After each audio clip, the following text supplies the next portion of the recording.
Hello मेरे प्यारे भाई, क्या हाल चाल, कैसे? तो मस्त हो? तो आज हम 27 नवंबर 2025 का सेकंड शिफ्ट का क्वेश्चन करने वाले हैं। ठीक है, तो आइए फटाफट क्वेश्चन स्टार्ट करते हैं। सुनना, आपको करना क्या है, आपको मालूम ही है कि स्क्रीन पर सवाल दिखेंगे, उसको सॉल्व करना है। ठीक है, पहले उसके बाद आपको सोल्यूशन देखना है। चलिए कोशिश करते हैं कि 25 सवाल को 25 मिनट में किया जाए। सुनो, सवाल पढ़िएगा। सवाल बड़ा आसान है, पढ़ने का कोशिश कीजिए। क्या क्या है सुनना, आप वहां से पढ़ो, हम सवाल यहाँ से पढ़ते हैं। ठीक है, चलो सबसे पहला सवाल है फ्रिक्शन 76,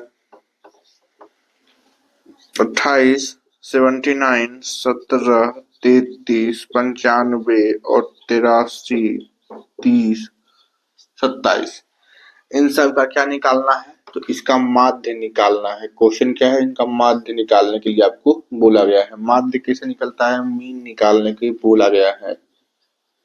मीन निकालने को बोला गया है। तो मीन निकालने का सबसे आसान और सबसे सरल तरीका है कि नंबर ऑफ ऑब्जर्वेशन, सबसे आसान तरीका है कि सम ऑफ ऑब्जर्वेशन बटे नंबर ऑफ ऑब्जर्वेशन। कहने का क्या क्या मतलब है? तो दिए गए आंकड़ों का योग, दिए गए आंकड़ों का योग बटे दिए गए नंबर, दिए गए संख्याओं, दिए गए संख्या, कितनी संख्या दिए गए हैं।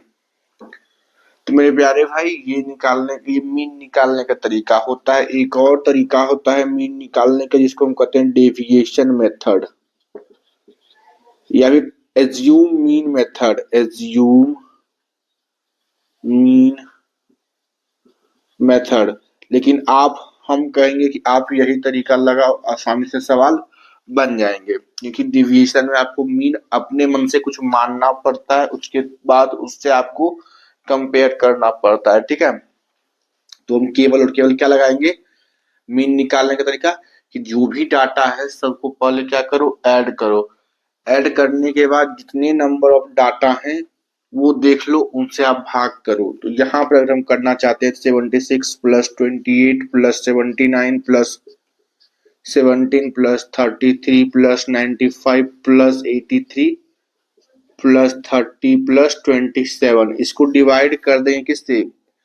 कितने नंबर है? 1 2 3 4 5 6 7 8 9, 9 नंबर, इसको डिवाइड कर देंगे। ओके, तो इसको जोड़कर 9 से भाग करो, जो भी आंसर आएगा वही क्या कहलाएगा?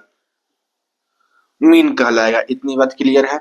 यही आसान पड़ेगा ऐसे सवालों में। ठीक है ना? कोई दिक्कत यहाँ तक? कोई दिक्कत? चलिए, तो आप इसको जोड़िएगा, जोड़ के बताइएगा। ठीक है ना? और देखो, सबका इकाई अंक अलग अलग है, आप इकाई अंक भी मिला सकते हो। 8 6 14, 14 का इकाई अंक 4, 9 4 13, 13 का इकाई अंक 3, 3 और 7 10, 10 का इकाई अंक 0, 0 और 3 3, 3 5 3 8, 8 3 11 का 1, 1 और 0 1, और 7 1 8। तो जो भी होगा उसका इकाई अंक 8 होगा, जो भी होगा उसका इकाई अंक क्या होगा? 8 होगा। ठीक है, कुछ दिख नहीं रहा है। 6 8 6 14, अब भागा 9 होगा। जो भी होगा उसका इकाई अंक 8 होगा और भागा 9 होगा। अब ये हो गया। अब ऐसा इकाई अंक जिसको गुना करने पर 9 8 आ जाए, ऐसा कोई संख्या जिसका एक इकाई अंक जिसको गुना करने पर 8 आ जाए, संभव है? आप फिर से एक बार जोड़ लो। 7 3 10 5 15 3 15, 15 और ये 10, 15 और 10 कितना हो गया? 25, 25 और ये 9, कितना हो गया, 34 34 और ये 8, 42 और 6 58, तो 8 ही है। ठीक है, तो इसको डिवाइड करोगे तो लमसम में कितना आएगा, 52 के करीब आएगा, है कि नहीं, 52 के करीब। तो इसको करके देखना, आंसर 52 के करीब ही, या फिर इसका आंसर एग्जैक्ट जो निकलेगा वो 52 ही निकलेगा, तो 52 के करीब ही। ऐसे ही देखो, इकाई अंक 52 मैच करना है, इकाई अंक है क्या क्या, ऑप्शन में क्या क्या है, आपको 52 दिया हुआ है, ऑप्शन में आपको 47 है, ऑप्शन में आपको 46 है, ऑप्शन में आपको 61 है। तो इसमें किससे गुणा करें कि इकाई अंक 8 आ जाए। अगर हम 9 को 2 से गुणा करते हैं तो इकाई अंक 8 आता है, कहोगे हाँ, तो इसका आंसर 52 हो सकता है।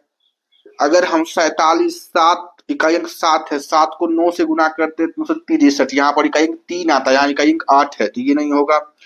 9 छक 54, ये भी नहीं होगा। 9 एकम 9, ये भी नहीं होगा। इनकी एक ही ऑप्शन बन रहा है 52, जो कि हमारा सही आंसर होगा। ठीक है ना, इसको पूरा जोड़ना नहीं था, आप इकाई अंक से ही सॉल्व कर लेते। ठीक है, चलिए अगला करेंगे। अब अगला सवाल पढ़िएगा,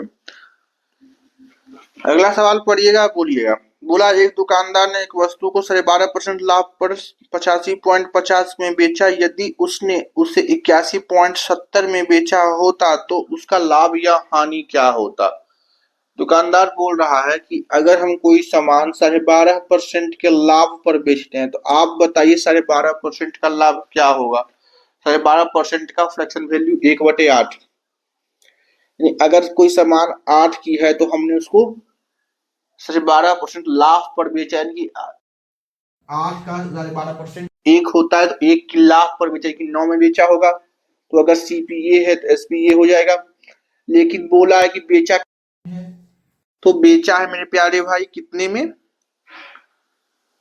5 में बेचा, यानी कि 85.50 में बेचा, इतना में बेचा है। ठीक है ना, तो कितना गुना में बेचा है, तो आप कर सकते हो 9 नमा 81, 9 पचे 45, 0।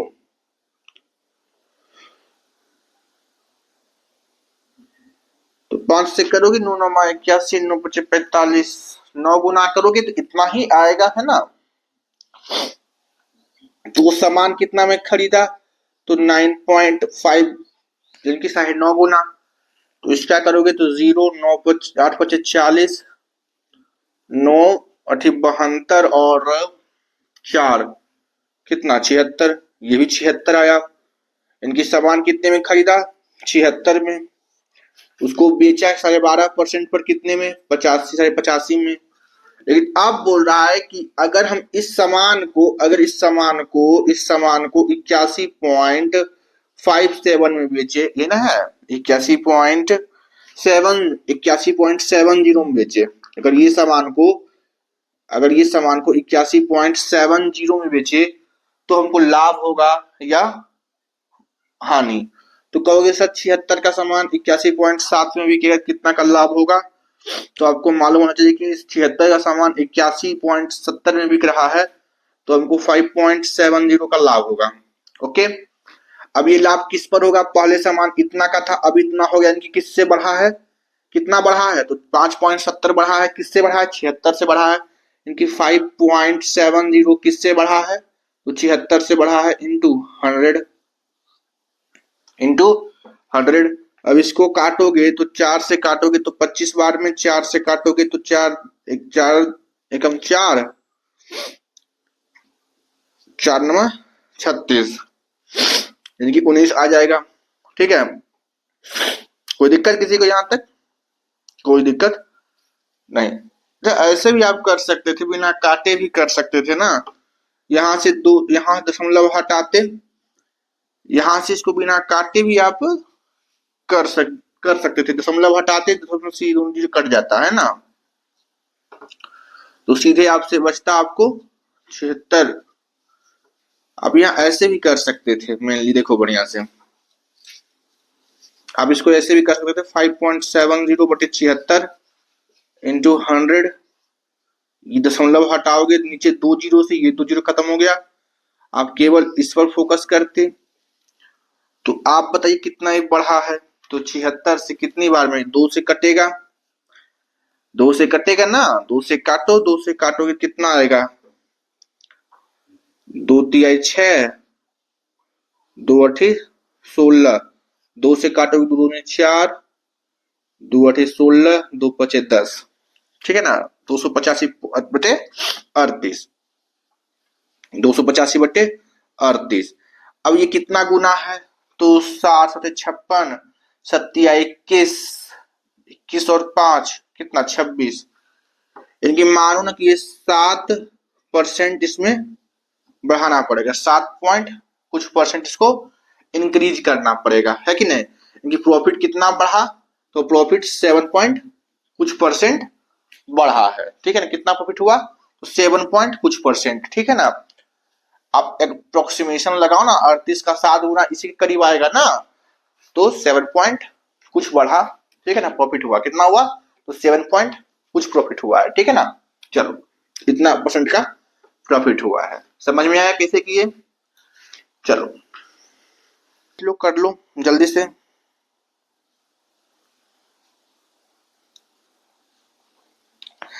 बोला है 374 और 384 के बीच कितनी अभाज्य संख्या है। सबसे भद्दा क्वेश्चन, सबसे ज्यादा रिपीट करने वाला क्वेश्चन। 384 से 374 इसके बीच में कितने प्राइम नंबर हैं, और ये हर एक शिफ्ट में आया है। जो हम यहाँ टिक लगा देंगे समझना कि ये हर एक शिफ्ट में आया है, ठीक है ना, ये इंपॉर्टेंट है।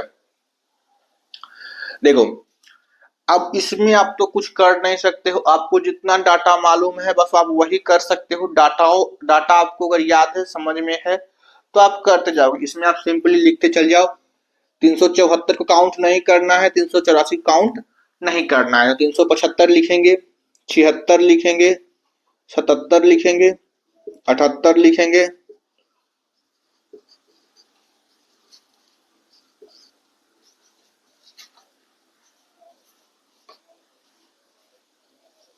83 लिखेंगे, 84 नहीं लिखेंगे, ओके।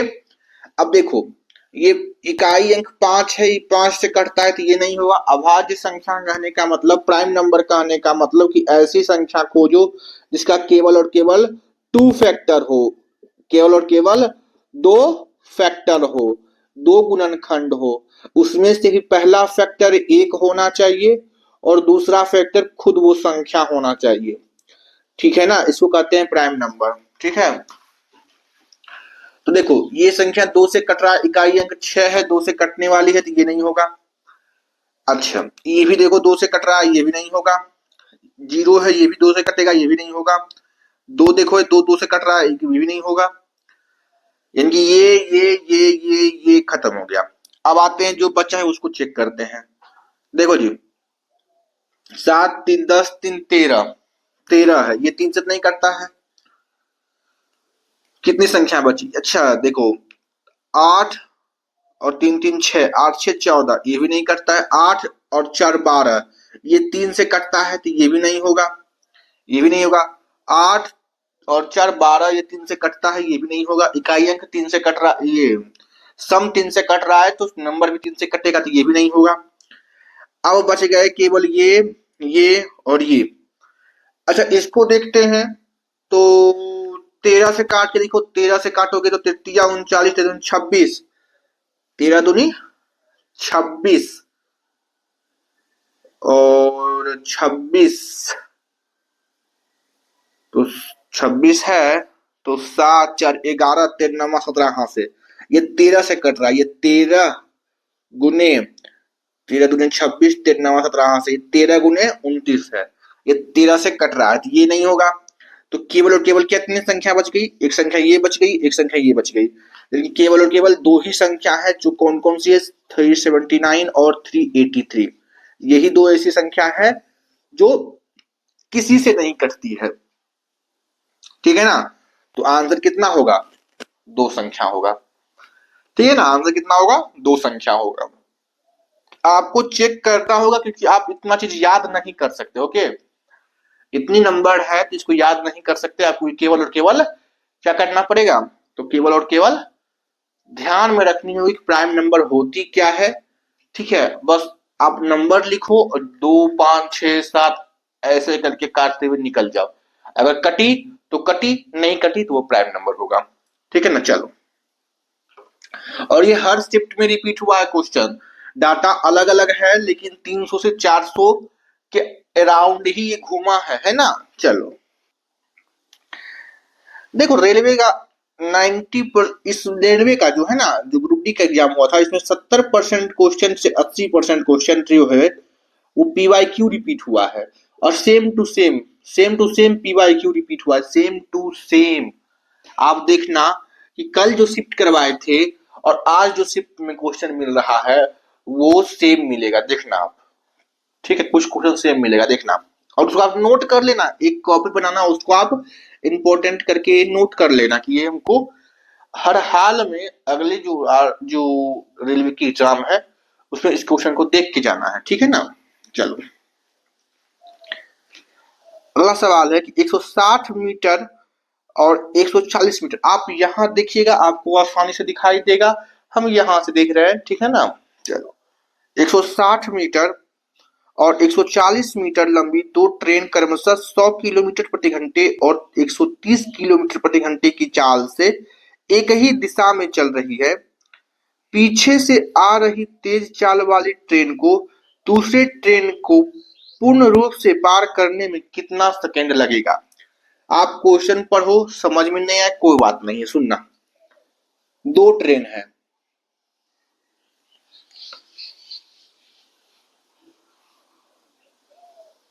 दो क्या कर रहा है, दो ट्रेन है।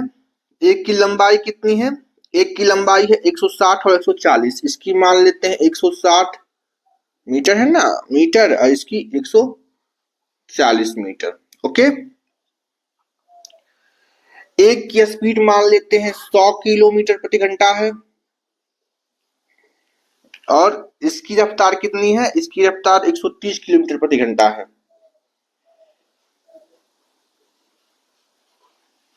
130 किलोमीटर प्रति घंटा है, ठीक है। अच्छा, एक ही दिशा की ओर चल रही है ना, एक घंटा में 130 जाती है, एक घंटा में 110 जाती है। तो इसको हम उल्टा इधर बना लेते हैं क्योंकि ये फास्ट है और ये स्लो है। ठीक है ना, ये स्लो है और ये फास्ट है ना। तो इसको हम उल्टा कर लेते हैं। हम इसको यहां मान लेते हैं कि 140 है, 140 मीटर वाली ट्रेन ये है और इसका स्पीड 130 है। ऐसा क्यों किए बताएंगे। और इसका कितना स्पीड है, 100 किलोमीटर प्रति घंटा। ठीक है ना, ये 130 है।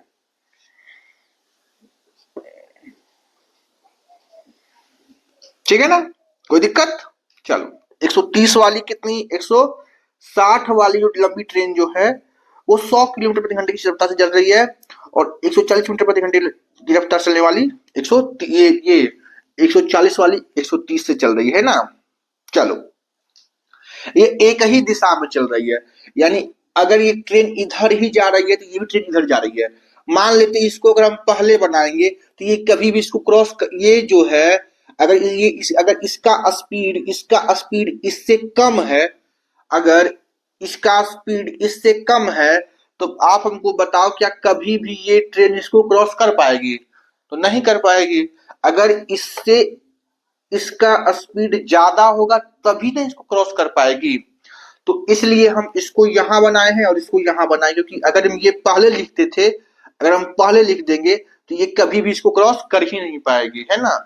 तो ये फास्ट ट्रेन है और ये स्लो है, क्योंकि ये एक घंटा में ये 100 किलोमीटर जाती है, ये एक घंटा में 130 जाती है। ठीक है ना, ये सवाल है। तो ये फास्ट है तभी इसको क्या कर पाएगी, बीट कर पाएगी। ओके, चलो। अब है क्या, बोल क्या रहा है, तो फास्ट ट्रेन जो पीछे से आ रही है, फास्ट ट्रेन जो पीछे से आ रही है, ऐसा बोला है, हमने बोल लिखा है, आपके क्वेश्चन में लिखा हुआ है कि फास्ट ट्रेन जो पीछे से आ रही है, ठीक है ना, फास्ट ट्रेन जो पीछे से चल रही ट्रेन को दूसरे ट्रेन को पूर्ण रूप से कितने सेकंड में पार करेगी, कितने सेकंड में नहीं, कितने मिनट में पार करेगी, है ना। तो मिनट में बोला है, तो आइए हम चेक करते हैं। तो टाइम हमको निकालना है ना, टाइम निकालना है। तो टोटल डिस्टेंस, अगर ये ट्रेन इसको पूरे तरीके से पार करेगी, कब पार करेगी। तो एक ट्रेन अगर किसी दूसरी ट्रेन को पूरी तरीके से पार करती है तो वो अपना भी डिस्टेंस चलती है, और ये जो ट्रेन की लंबाई है इस लंबाई को भी तय करती है, क्योंकि ये ट्रेन इतना डिस्टेंस तो चलेगी ही चलेगी, और फिर यहाँ आके इस पूरे ट्रेन के भी डिस्टेंस चलेगी ना। मान लो जब ट्रेन यहाँ आ जाएगी, जब ये फास्ट ट्रेन यहाँ आ जाएगी, तभी ना हम कहेंगे कि ये ट्रेन इसको पूरी तरीके से पार कर गई है। तो ये ट्रेन यहाँ से यहाँ तक में कितना डिस्टेंस तय किया, एक तो ये 160 मीटर, और एक ये अपनी दूरी जितना, एक ये अपनी दूरी जितना लंबा डिस्टेंस तय किया। यानी कि अगर हम बात करें कि इस ट्रेन को पूरा पार करने में ये फास्ट ट्रेन कितना डिस्टेंस कवर किया, तो 160 प्लस 140, खुद की डिस्टेंस प्लस जिस ट्रेन को पार कर रहे हो उसकी बटे, ये मीटर में है, मीटर में रखना, ठीक है। स्पीड दोनों एक ही तरफ जा रही है, तो स्पीड की रिलेटिव स्पीड कितनी होगी, तो याद रखो मेरे प्यारे भाई, इसमें रिलेटिव स्पीड क्या होगा, ऐड हो जाएगा। अगर एक ही तरफ है तो इसका रिलेटिव स्पीड क्या होगा, सबट्रैक्ट होगा, घटेगा, ठीक है ना। तो बड़ा में से छोटा घटाओगे तो कितना होगा, 130, और 100 घटाओगे तो 30 किलोमीटर प्रति घंटा। अच्छा, 30 किलोमीटर प्रति घंटा को मीटर पर सेकंड में क्यों चेंज करना है, कोई बताएगा। ऊपर मीटर है इसलिए नीचे सेकंड लाना पड़ेगा। अगर डिस्टेंस मीटर में है तो स्पीड जो होगा वो मीटर पर सेकंड में होगा, डिस्टेंस अगर किलोमीटर में है तो स्पीड किलोमीटर प्रति घंटा में होगा। इतनी बात तो समझ में है ना। तो अगर हमको किलोमीटर प्रति घंटा को मीटर पर सेकंड में चेंज करना है तो क्या करना पड़ेगा, 5/18 से गुना करना पड़ेगा, ठीक है ना। क्योंकि हाँ, अब देखो सिंपल ऊपर कैलकुलेट करोगे तो कितना आएगा, तो 0.003 बटे 30 इंटू 5, ठीक है। ये 18 ऊपर चला जाएगा, 3 से 10 बार में कोई दिक्कत, 5 से 2 बार में, यानी कि 18 दूनी 36, यानी 36 सेकेंड में क्या हुआ, 36 सेकेंड में आप इस ट्रेन को पूरे तरीके से पार कर सकते हो। लेकिन आपको सेकेंड में तो आंसर पूछा नहीं, मिनट में पूछा है। तो आपको मालूम होना चाहिए कि 60 सेकेंड बराबर 1 मिनट होता है। तो 36 सेकेंड में कितना मिनट होगा, तो आप क्या नहीं निकाल पाओगे, 36/60, 6 2 के 60, 6 6 36, 2 से काट 2 3 6, 2 5 10, यानी कि 3/5 मिनट। इसको और सॉल्व करोगे तो दशमलव में करोगे तो 2 से करोगे तो 0.6 सेकेंड, 0.6 मिनट, 0.6 मिनट, 0.6 मिनट। इससे आसान, इससे स्लो क्या हो सकता है। आप याद करो कि रेल का जो क्वेश्चन है, जो रेल का क्वेश्चन है, ये वाला क्वेश्चन पिछले शिफ्ट में भी था, फर्स्ट शिफ्ट में भी था, है ना, और सेम ही क्वेश्चन था, ठीक है ना। टाइम ही पूछ रहा था वहां पर भी। चलो देख लो, आगे बढ़ जाए। चलिए सवाल देखिएगा, समझिएगा। दो संख्याओं का महत्तम 23 है और उनका योगफल 16 है, तो इन संख्याओं का संभावित जोड़ा ज्ञात करिए। बोल रहा है कोई भी दो नंबर है, मान लेते हैं कोई दो नंबर है ए और बी, ठीक है। अगर कोई नंबर है ए और बी, और इसका अगर हम एचसीएफ, इसका अगर मान लो इन दोनों नंबर का एचसीएफ मान लेते हैं, इन दोनों नंबर का एचसीएफ मान लेते हैं, कितना है, 23 है, मान लेते हैं 23 है। और इन दोनों नंबर का जोड़ कितना है, तो इन दोनों नंबर का जोड़ है कितना, तो आप कहोगे 161, है ना, 161 है। ये ने बोला है कि उनका योग 161 है। तो आपको बताना है कितने ऐसे मान संभव है, ऐसी कितनी संख्याएं संभव है। तो सुनना, अगर किसी नंबर का एचसीएफ, किसी नंबर का एचसीएफ, नंबर का एचसीएफ एच है, ठीक है, नंबर का एचसीएफ एच है, एच होता है कॉमन फैक्टर, दोनों में से, दोनों में जो कॉमन है उसको निकाल लेते हैं ना, तो वही एचसीएफ कहलाता है। ऐसी संख्या जो दोनों में कॉमन हो उसको खींच के हम बाहर निकाल लेते हैं, जनरल भाषा में उसको एचसीएफ कहते हैं।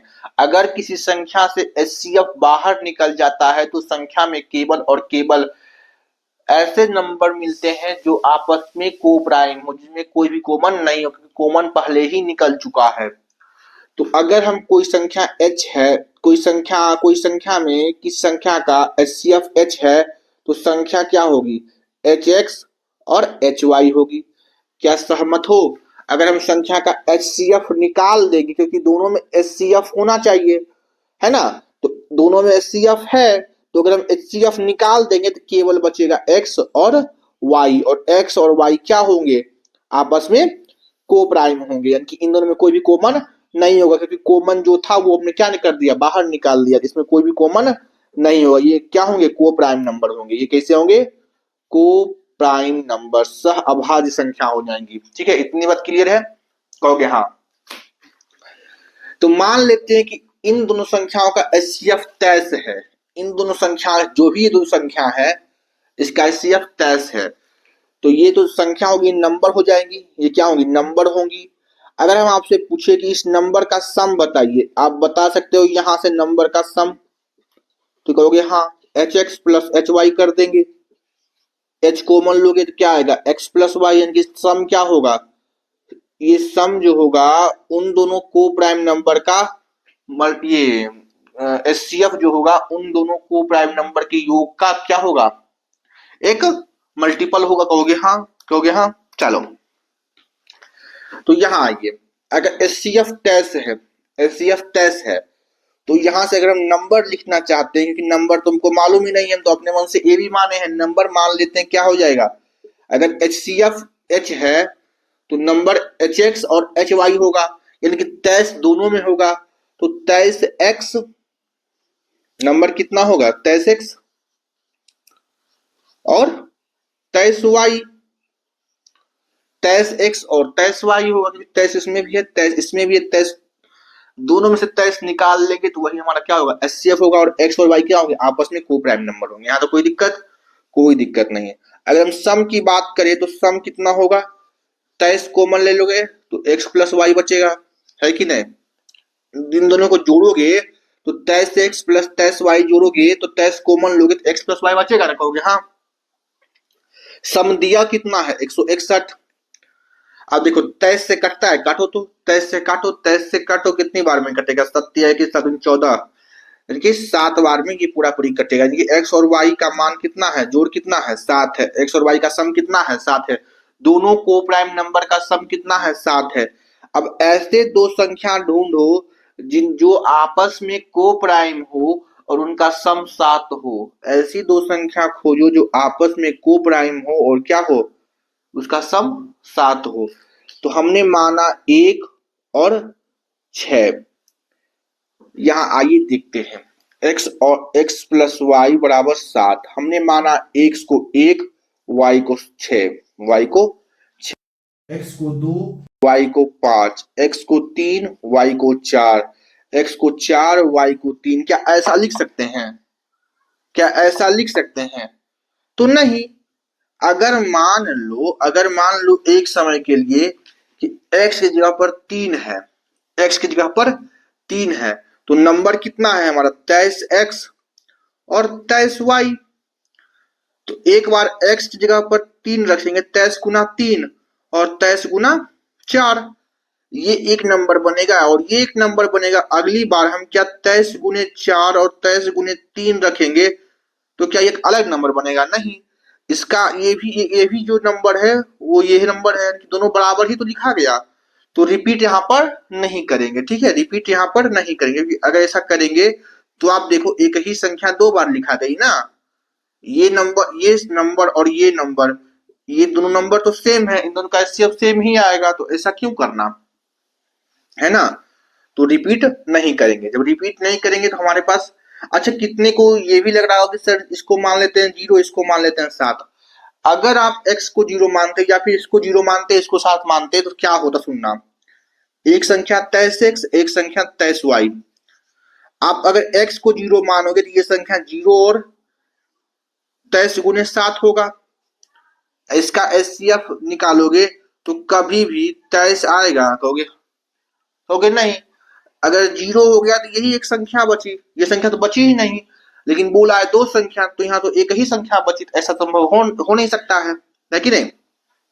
तो यहाँ पर संख्या को हम 0 भी नहीं ले सकते। तो बचा केवल 3 नंबर। अब चेक कर लेते हैं तीनों आपस में को प्राइम है या नहीं। हाँ, इन दोनों में कोई भी कॉमन नहीं है, ये हो सकता है। इन दोनों में कोई कॉमन नहीं है, ये भी हो सकता है। इन दोनों में कोई कॉमन नहीं है, ये भी हो सकता है। मान लो अगर ऐसा आता कि इन दोनों में कुछ कॉमन मिल जाता तो उसको काउंट नहीं कर दे, क्योंकि एक्स और वाई क्या है, को प्राइम नंबर है। एक्स वाई क्या है, को प्राइम नंबर है। इसमें से कोई भी कॉमन नहीं हो सकता है कि नहीं, इसमें कुछ भी कॉमन नहीं होगा, ठीक है ना। तो आपसे पूछा है कितने संभव जोड़े बन सकते हैं, तो एक तो बनेगा, ध्यान से देखिएगा, 23 गुने 1 और 23 गुने 6, एक नंबर ये बनेगा।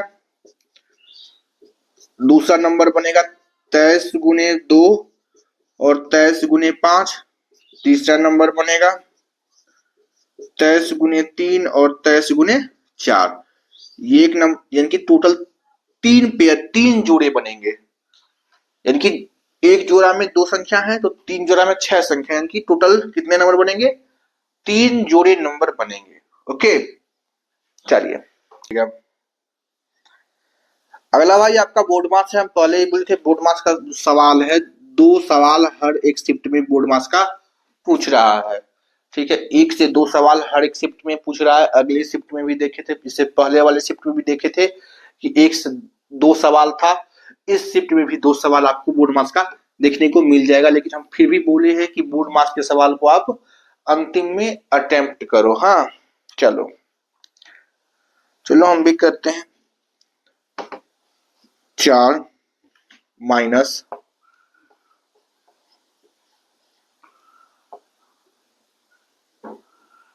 अच्छा ये वाला ब्रैकेट नहीं है, बड़ी ब्रैकेट है। 4 बड़ी ब्रैकेट 3 माइनस 4 डिवाइड 2 जमा 4 माइनस 5 ब्रैकेट बंद जमा 4 जमा 18 भागा 2 गुना 3 4 माइनस 2। आपको इसी का मान निकालना है, निकाल लोगे, ठीक है। ये निकालना है आपको इसका मान। ओके, आइए फटाफट सॉल्व करके निकल जाते हैं। आपको कल ही बताए थे कि बोर्ड मार्क्स सवालों में पहले सबसे पहले ब्रैकेट सॉल्व करते हैं, उसके बाद मैनुअली ब्रैकेट, उसके बाद बड़ी ब्रैकेट, और सबसे पहले ऑफ होता है, फिर भागा होता है, फिर गुना होता है, फिर जोड़, फिर घटा, ये दोनों साइमल्टेनियसली चलती है, ठीक है ना।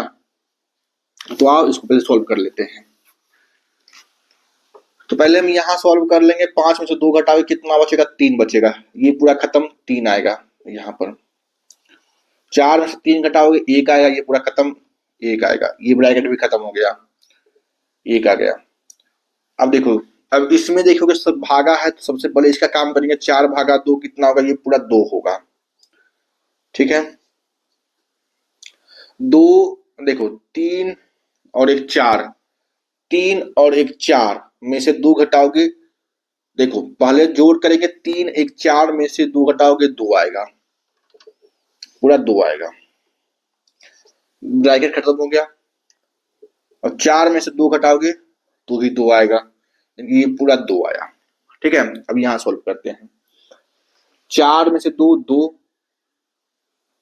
2 को 3 से मल्टीप्लाई करोगे 6, 6 को फिर 2 से करोगे 12। कोई दिक्कत? अरे यार सवाल कितना था, सवाल क्या था वो देखो पहले यार। भागा 2 था ना, गुना 3 ब्रैकेट 4 माइनस 2 था। अब आप इसको करोगे 2 आएगा, ब्रैकेट सॉल्व कर लोगे, गुना 2 हो रहेगा, ठीक है ना। तो 3 6 ही बचेगा, कोई ऐसा बात तो है नहीं। अच्छा देखो, अब इन सब में पहले भागा होगा, 2 18, यहाँ 9 होगा,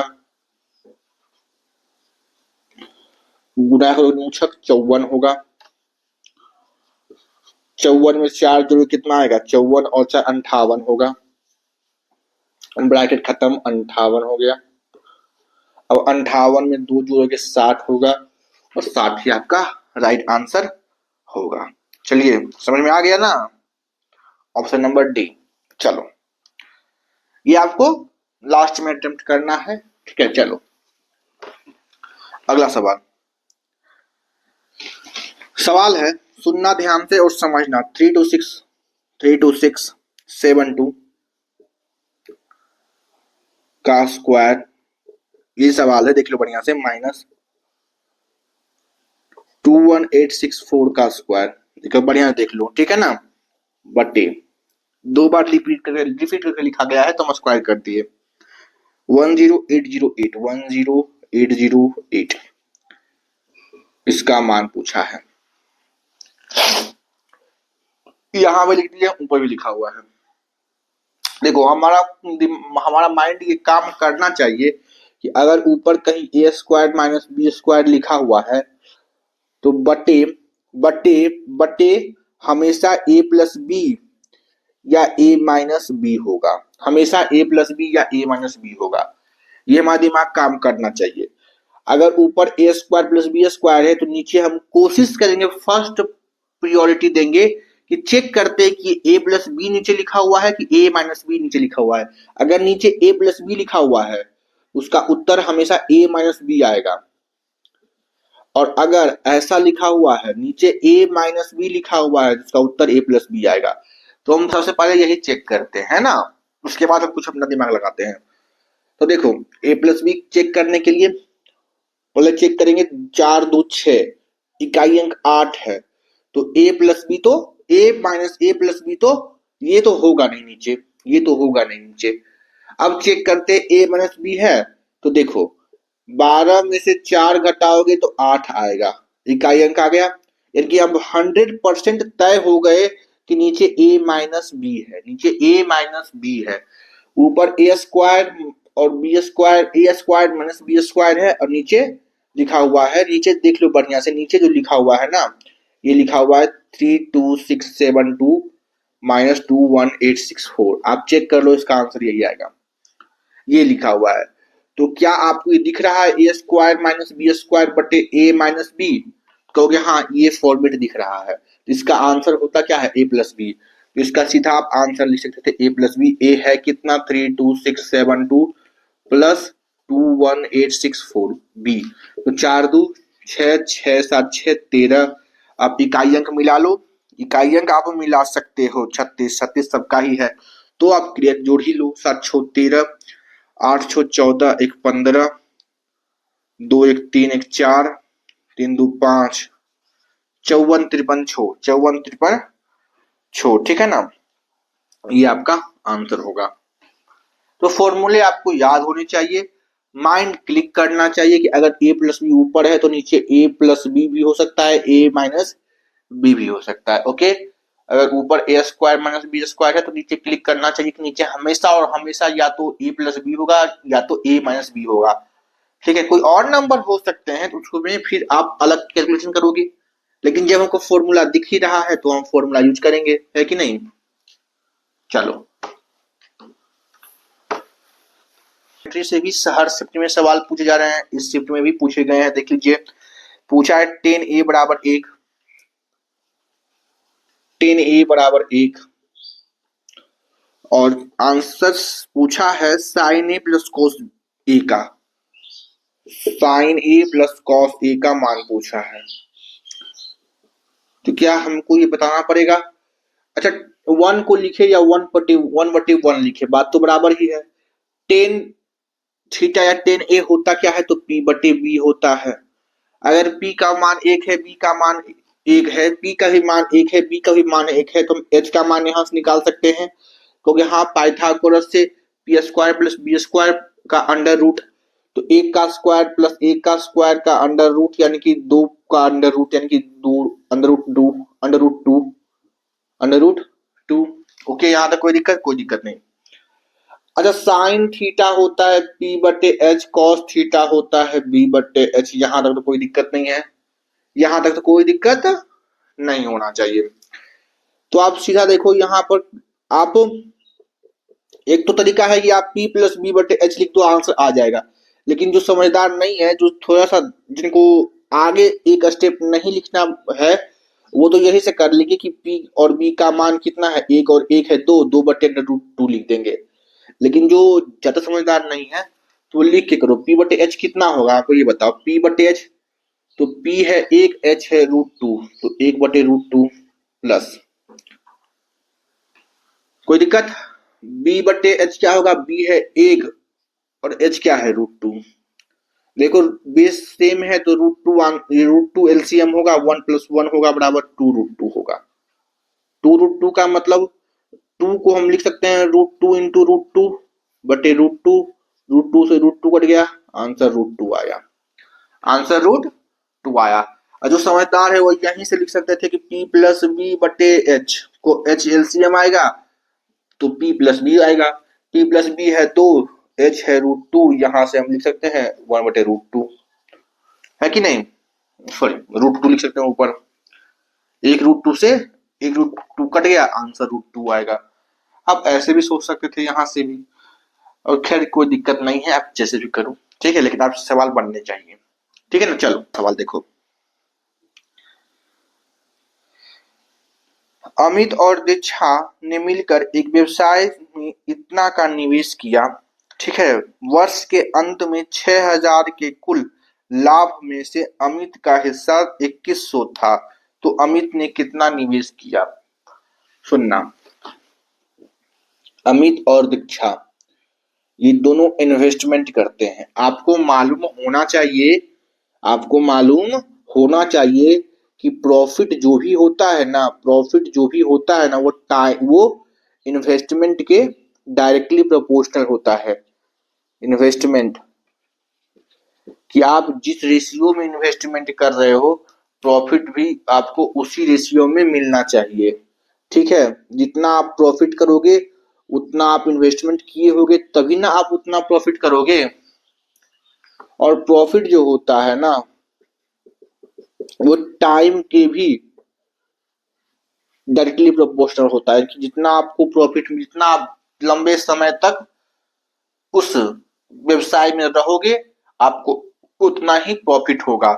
तुम यहां से एक कंक्लूजन निकाल सकते हैं कि अगर प्रॉफिट जो है वो इन्वेस्टमेंट इनटू टाइम होता है, यानी कि अगर प्रॉफिट हमको चाहिए तो इन्वेस्टमेंट को जितना आप बढ़ाओगे प्रॉफिट भी उतना बढ़ेगा। अगर टाइम फिक्स है तो, अगर समय फिक्स है, अगर टाइम फिक्स है तो प्रॉफिट को आप जितना बढ़ाओगे, इन्वेस्टमेंट जितना बढ़ाओगे प्रॉफिट उतना बढ़ेगा, ठीक है। इन्वेस्टमेंट जितना कम करोगे आपको प्रॉफिट उतना कम मिलेगा, अगर इन दोनों में से टाइम फिक्स है तो। अगर इन दोनों में से इन्वेस्टमेंट फिक्स है तो टाइम को आप जितना बढ़ाओगे प्रॉफिट फिर उतना बढ़ जाएगा, और टाइम को आप जितना कम करोगे प्रॉफिट उतना ही कम हो जाएगा। अगर इन दोनों में से कोई भी एक फिक्स है तो दूसरे को बढ़ाने से प्रॉफिट बढ़ेगा, दूसरे को घटाने से प्रॉफिट घटेगा। लेकिन अगर मान लेते हैं कि इस तरफ 2 नंबर का प्रोडक्ट ही यही फिक्स कर देते हैं, प्रॉफिट अगर फिक्स है, प्रॉफिट अगर फिक्स है तो जितने समय के लिए आप चीजों में इन्वेस्टमेंट कर रहे हो, प्रॉफिट जितना ज्यादा आप समय दे रहे हो प्रॉफिट आपको कम मिलेगा, जितना आप कम दे रहे हो प्रॉफिट आपको, सॉरी जितना आप ज्यादा समय दे दोगे इन्वेस्टमेंट आपको उतना कम करना पड़ेगा, जितना आप कम समय दोगे इन्वेस्टमेंट आपको ज्यादा करना पड़ेगा, है कि नहीं। अगर हम 2 नंबर का प्रोडक्ट एक फिक्स नंबर है तो एक को बढ़ाओगे तो दूसरा घटेगा, दूसरा को बढ़ाओगे तो पहला घटेगा। ओके, ये बात क्लियर होना चाहिए बच्चों को, ठीक है ना। चलो, और अगर टाइम फिक्स है, टाइम फिक्स है तो जो भी प्रॉफिट का रेशियो होगा वही हमारा इन्वेस्टमेंट का रेशियो होगा। ठीक है, चलो अब सवाल पढ़ते हैं। अमित और दीक्षा मिलकर एक व्यवसाय में 15,700 का निवेश करता है। टोटल कितना दोनों मिलके इन्वेस्ट करता है? ए और बी दोनों मिलके कितना इन्वेस्ट करता है? ए और डी, अमित और दीक्षा 15,700 का निवेश करता है ना। है बढ़िया, देख लो। वर्ष के अंत में जब वर्ष बीता, वर्ष के अंत में यानी कि लास्ट, यानी कि दोनों वर्ष तो सेम है, वर्ष के अंत में 12 महीने इसके 12 महीने इसके, टाइम फिक्स है, टाइम फिक्स है। वर्ष के अंत में 6,000 का कुल प्रॉफिट हुआ। प्रॉफिट कितना हुआ? प्रॉफिट हुआ 6,000 का। 6,000 का, हाँ 6,000 कुल प्रॉफिट हुआ है। ठीक है, इस 6,000 के कुल प्रॉफिट में अमित का जो प्रॉफिट है ना, अमित का प्रॉफिट, अमित का जो प्रॉफिट है, अमित का जो लाभ है, अमित का जो लाभ है, अमित का जो हिस्सा है, लाभ है, वो 2100 है। 2100 है, कहोगे हाँ। तो आपको बताना है अमित कितना इन्वेस्ट किया है। अब हमको ये बताओ कि टाइम तो यहाँ फिक्स है, टाइम फिक्स है। अगर टाइम फिक्स है, कैसे टाइम चला पता फिक्स है? कि वर्ष के अंत में बोला है कि 12 महीने ये भी अपना इन्वेस्टमेंट किया होगा, 12 महीने ये भी अपना इन्वेस्टमेंट किया होगा। तो अगर टाइम फिक्स है तो प्रॉफिट जिस अनुपात में है, इन्वेस्टमेंट भी उसी अनुपात में किया होगा। अगर प्रॉफिट 10 रुपए का है तो इन्वेस्टमेंट भी 10 ही रुपए का किया होगा। हो गया हाँ। तो अमित को प्रॉफिट है कितना? 2100 का। तो इस केस में दीक्षा की प्रॉफिट कितनी होगी? दोनों मिला के जो प्रॉफिट है ना, अमित और दीक्षा, वो 6,000 का किया है। तो अमित अगर 2100 का प्रॉफिट किया है तो बचा हुआ क्या, कौन प्रॉफिट करेगा? दीक्षा प्रॉफिट करेगी। तो 2100 में से घटाओगे तो डबल जीरो, 10 में 1 जाएगा तो 9, और 5 में से 2 जाएगा 3, 39। इतना दीक्षा प्रॉफिट कमाएगी। ठीक है, अब देखो टाइम फिक्स है तो जो प्रॉफिट का रेशियो है, जो प्रॉफिट का रेशियो होगा, तो प्रॉफिट का रेशियो कैसे निकालेंगे? इसका रेशियो ले लेंगे। 0 से 0 कट गया 2, 3 से काटोगे तो कितनी बार में? 3 7 21, तो 3 से काटोगे तो 13 बार में। तो प्रॉफिट का रेशियो कितना आया अमित और दिशा का? 7:13। तो इन्वेस्टमेंट का रेशियो कितना आएगा? अगर टाइम फिक्स है तो जो भी प्रॉफिट का रेशियो होगा, जो भी प्रॉफिट का रेशियो होगा वही क्या होगा? इन्वेस्टमेंट का रेशियो होगा। तो इन्वेस्टमेंट का भी रेशियो 7:13 ही होगा। तो कहोगे कि अगर हम इन्वेस्टमेंट 7:13 में किए हैं और हमने इन्वेस्टमेंट दोनों मिला के किया कितना? तो 15,700। लेकिन यहाँ पर रेशियो में देखते हैं तो दोनों मिलाकर हम कितना करते हैं? 13 और 7 20, यानी कि दोनों मिलाकर हम 20 यूनिट करते हैं। यहाँ कितना किए हैं? 15,700। तो 20 यूनिट का मान 15,700 है। कितने गुना?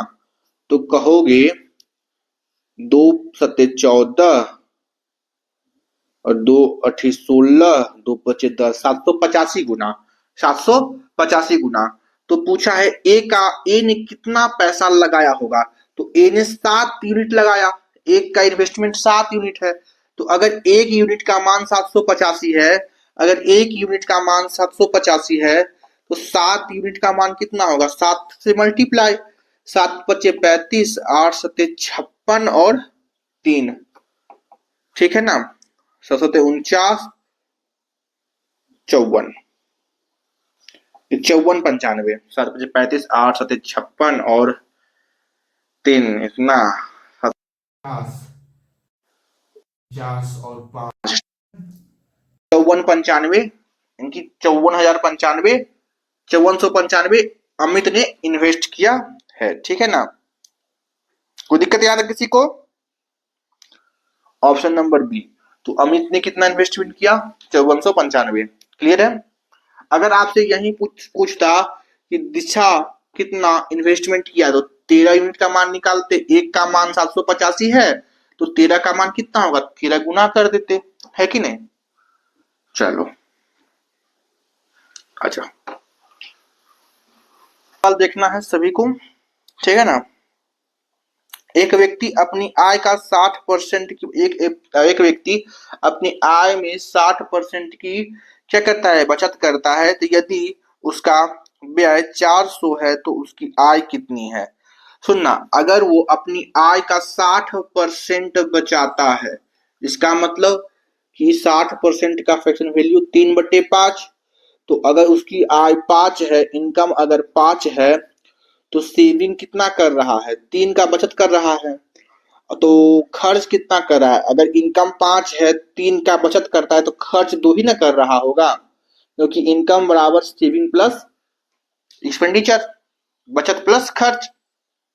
आपसे बोला है कि उसका जो व्यय है, उसका जो खर्च है वो कितना है, तो 400 रुपये उसका खर्च है, लेकिन यहाँ तो 2 ही रुपए खर्च है, तो यूनिट में 2 रुपये है, पैसा में 400 रुपया खर्च है, कितना गुना, 20 गुना, सॉरी 200 गुना।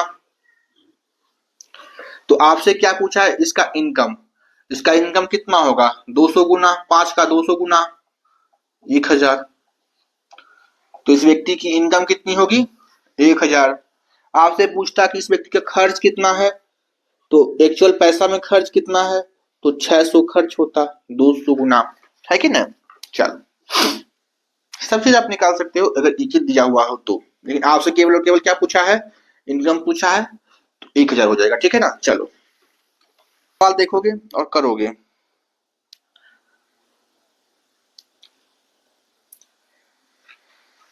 यदि 3650 अंकित मूल्य वाले वस्तु को 730 में बेचा जाता है तो छूट प्रतिशत ज्ञात करिए। क्या बोला है, सुनना, कि अगर एमआरपी 3650 है, एमआरपी 3650 है, ठीक है, और इसको हम किस में सेल करते हैं, कितने में बेचते हैं, तो इसको हम बेचते हैं 730 में, 730 में। तो अब कितना डिस्काउंट है, डिस्काउंट क्या होता है, डिस्काउंट हमेशा मार्क प्राइस पर निकलता है। खरीदे कुछ, इसको कुछ में हम क्या कर दे, कुछ बढ़ा दिए, वो हो गया एमआरपी। अब एमआरपी पर हम कोई सामान कितना में बेचते हैं, एमआरपी से कितना में बेचें, कि बढ़ाए 3650, 3650 इसका अंकित मूल्य है और 730 में हम इसको बेचे हैं। तो आप बताओ कि कितना डिस्काउंट मिला, तो जल्दी से बताओ कितना कम हुआ, तो कहोगे कि 0 कम हुआ। 5 से 3 2, 36 से 7 29, 2920 किस पर, 3650 पर कम हुआ, इंटू 100। अब बस कैलकुलेट कर लो, और तो कुछ इसमें है नहीं जो कि आपको बताया जाए, है ना।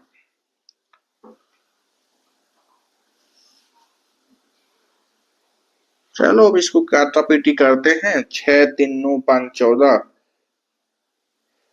5 से काटो, 5 से आराम से, 5 6 5 7 35, 7 बार में कट तो रहा था, 5 7 35, 35 5 3 15, 5 से इसको काटो, 5 से काटोगे 20 बार में, 6 दूनी 12 7 6 42, ये नहीं हो सकता, 6 7 चौक 28, 4 3 12, 7 चौक 28, 4 बार में, 4 3 12 चौक 28, 4 बार में ये पूरा कट जाएगा, तो 20 चौक 80, 80% क्या हुआ, डिस्काउंट देना पड़ा हमको, इस वस्तु पे 80% का क्या हुआ, डिस्काउंट देना पड़ा। ओके, चलो चलो अगला देखो। अगला है, अमल ने निवेश का बाजार मूल्य क्रमिक रूप से 2021 में 5%, 2022 में 6% और 2023 में 10% बढ़ाया। यदि प्रारंभिक मूल्य इतना था तो 2023 के अंत में इसका मूल्य कितना होगा। आपको सुनना है, समझना है, ठीक है, सुनना। 2021, 2022 और 2023 में ये सामान को कितना बढ़ाया और घटाया है, सुनना। अमित ने अपने मूल्य में, ठीक है, अपने मूल्य में 2021 में 5% क्या किया, ध्यान से देखना, 5% बढ़ाया, फिर 2022 में 6% बढ़ाया, फिर 23 में 10% बढ़ाया, ठीक है, 10% बढ़ाया। यदि प्रारंभिक में, शुरू में उसका जो मूल्य था ना, उसका जो मूल्य था वो 55,000 था। अगर शुरू में उसका मूल्य 5,00,000 इतना था, 50,000 था, ठीक है, 5,50,000 था, तो 2023 में उसका मूल्य कितना है ये बोला, इतना इतना इतना बढ़ाने पर। तो सक्सेसिव हो गया, सक्सेसिव हो गया। पहले 5% बढ़ाया, यानी कि 20 से 21, 20 का समान 21 कर दिया। 6% बढ़ाने का मतलब, 6% बढ़ाने का मतलब, तो 6/100 कितना होगा, जल्दी से बताओ। करोगे तो कितना होगा, 2 से काटोगे 3 बार में, 2 से काटोगे 50 बार में, यानी 53। पहले 50 था तो अब 3 बढ़ गया, यानी कि 53 हो गया, है ना। अब इसी को 10% 2023 में बढ़ा दिया, तो 10 से 11 हो गया, है कि नहीं, समान 11 हो गया। कि पहले समान इतना का था, नीचे हमेशा सीपी आता है, ऊपर हमेशा एसपी आता है, ये याद रखना, ठीक है। पहले समान इतना था, अब इतना हो गया, तो 5 दूनी 10, यानी कि 10,000 का समान है। पहले अगर समान 10,000 का था, तो अगर अब कैलकुलेट करोगे तो 21 गुने 11 कितना आ जाएगा, 53 गुने 21। तो 53 गुने 21 करोगे तो 53, और 3 दूनी 6, 5 दूनी 10, 3 6 5 11, 1103। इसको 11 से मल्टीप्लाई करोगे तो कितना आएगा। एक तो तरीका है,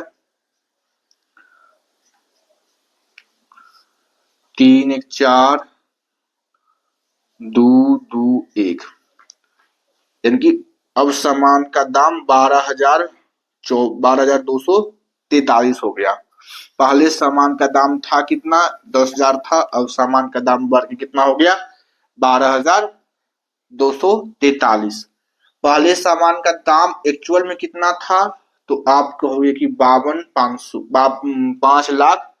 पहले सामान 5,50,000 था, तो अब कितना है, इसका मान निकालना है हमको। क्या नहीं निकल जाएगा, तो कहोगे हाँ निकल जाएगा। 4 जीरो से ये 4 जीरो कट गया, ठीक है ना। एक सेकेंड,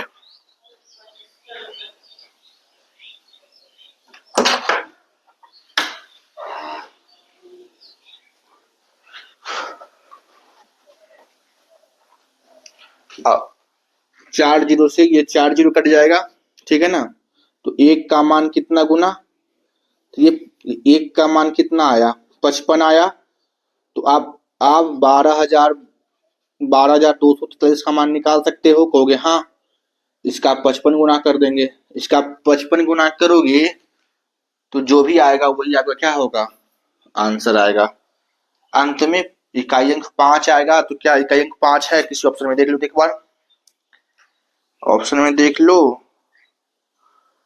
तो लास्ट के 2 ऑप्शन फंस रहे हैं, तो आप इसको मल्टीप्लाई कर लीजिएगा, आपका आंसर आ जाएगा। ओके, ओके ना। चलो, क्योंकि सक्सेसिव बढ़ रहा है, पहले 5% बढ़ा, फिर 6% बढ़ा, फिर 10% बढ़ा, है कि नहीं, सक्सेसिव बढ़ रहा है। पहले इतना था सामान का दाम, अब इसमें ही 6% बढ़ गया, इसमें ही 10% बढ़ गया, है कि नहीं। चलो, तो कैलकुलेट कर लोगे, आपका आंसर आ जाएगा। ओके, चलो अगला सवाल देखोगे और सुनो, करो।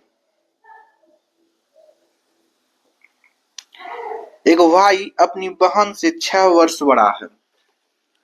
ब्रदर अपनी सिस्टर से 6 वर्ष बड़ा है, यानी कि ब्रदर और सिस्टर का डिफरेंस 6 है।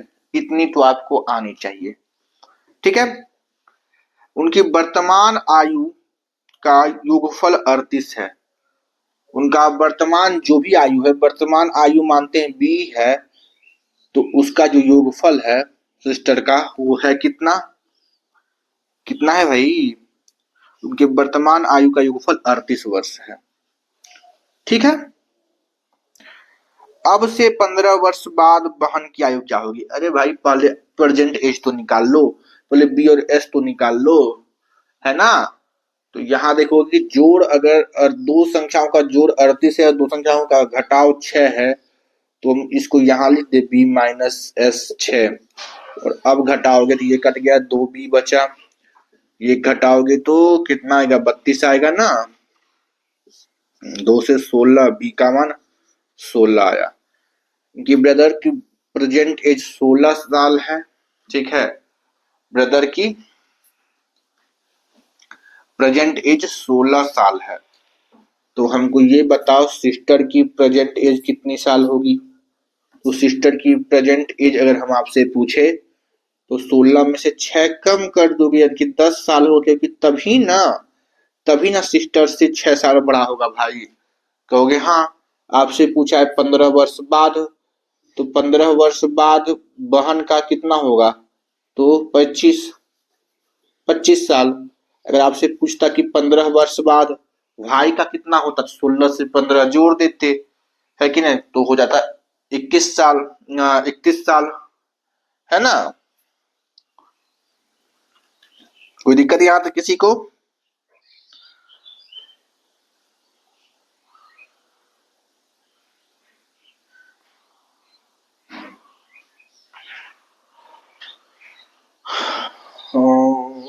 ठीक है ना। अच्छा, बहन और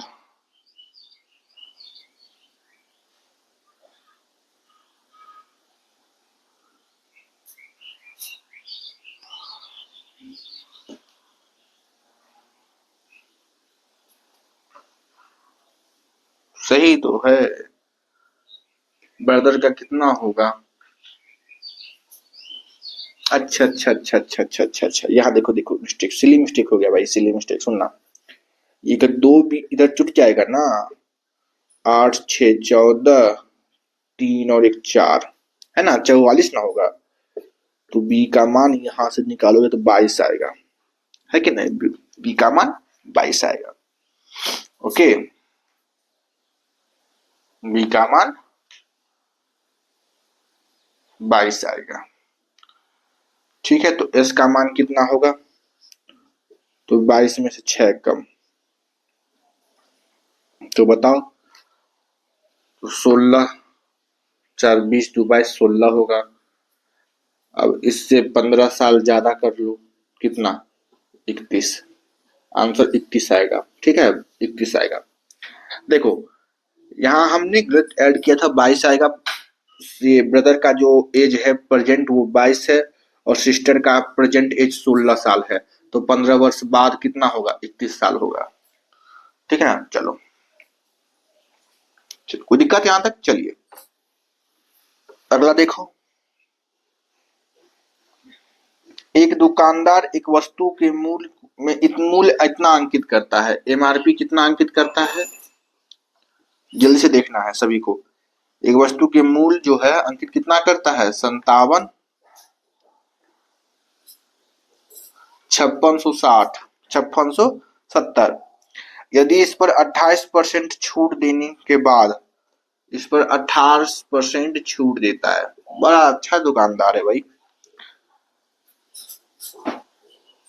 उसे क्रय मूल्य पर 26% लाभ होता है। उसे क्रय मूल्य पर 26% लाभ होता है। जो छूट दिया है ना, तो जो सीपी है ना, सीपी पर 26% लाभ होता है। ये एसपी जो बिका है, जितने में ये सामान बिका है, तो अगर ये 28% का डिस्काउंट देगा, सुनना, 3 चीजें होती है। पहला सीपी, जो हमारा कॉस्ट प्राइस है, जो हम खरीदे हैं जितने वस्तु, उसके बाद होता है कि हमने अपने मन से कुछ मार्क्स किया है, अपने मन से कुछ हमने अंकित किया है, तो उसको कहते हैं एमआरपी। एमआरपी पर आप कुछ डिस्काउंट देते हो, एमआरपी पर अगर आप कुछ डिस्काउंट देते हो, तो और डिस्काउंट देने के बाद अगर सामान बेचते हो, उसको कहते हैं सेलिंग।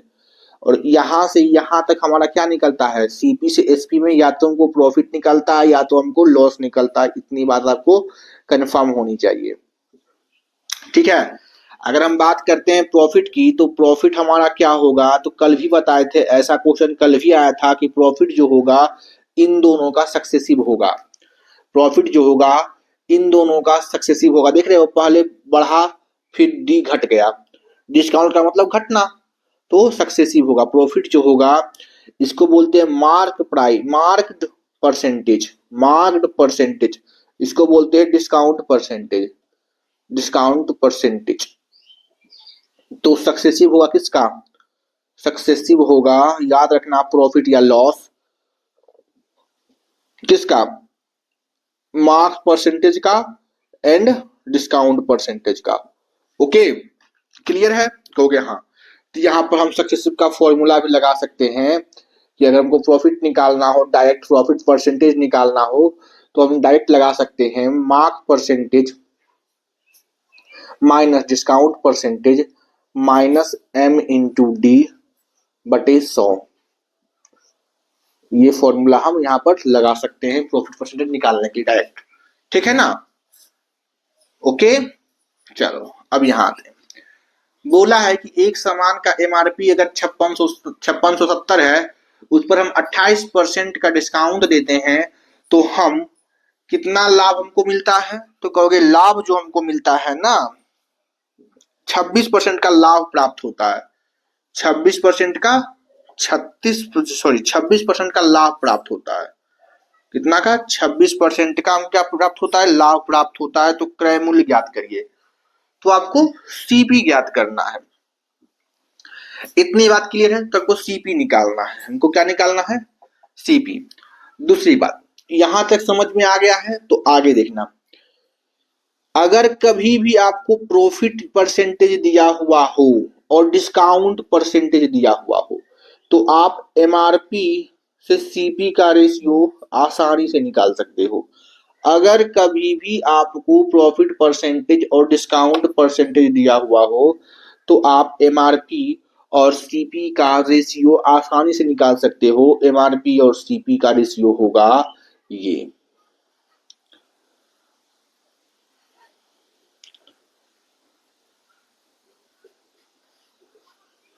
ठीक है ना? कोई दिक्कत? 100 minus D 100 plus D. Clear है? ठीक है ना? ये 100 माइनस डी एमआरपी और सीपी का जो रेशियो होगा वो 100 प्लस 100 माइनस डी, अरे यार,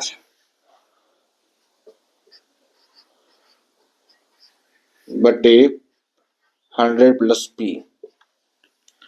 ठीक है ना? प्रॉफिट परसेंटेज प्लस डिस्काउंट, ये एमआरपी का रेशियो होगा। ठीक है ना? उल्टा भी आप कर सकते हो, सीपी में डिस्काउंट लगा देना है ना, यहाँ ये भी हो जाएगा सीपी बटे MRP 100 minus D 100 plus D plus P. ठीक है ना? कोई दिक्कत यहां तक किसी को? यही होता है। ठीक है? ठीक है ना? 100 माइनस डी 100 प्लस पी। ठीक है ना? चलो, तो आप यहाँ डायरेक्ट निकाल सकते हो सीपी और एसपी का रेशियो। सीपी बटे एमआरपी कितना? 100 माइनस डी 100 प्लस डी कितना होगा? 100 माइनस डी कितना? 26 28 और कितना? 36। यहां से कैलकुलेट करोगे तो 128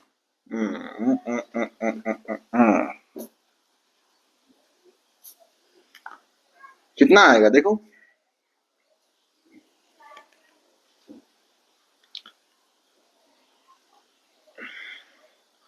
72, 126 काटोगे 6 दूनी 12, तो 2 से काटोगे 2 तिहाई 4 नहीं, 2 से 2 तिहाई 6, 2 छक 12, 2 से काटोगे 2 छक 12, तो तिहाई 6, 3 दूनी 6,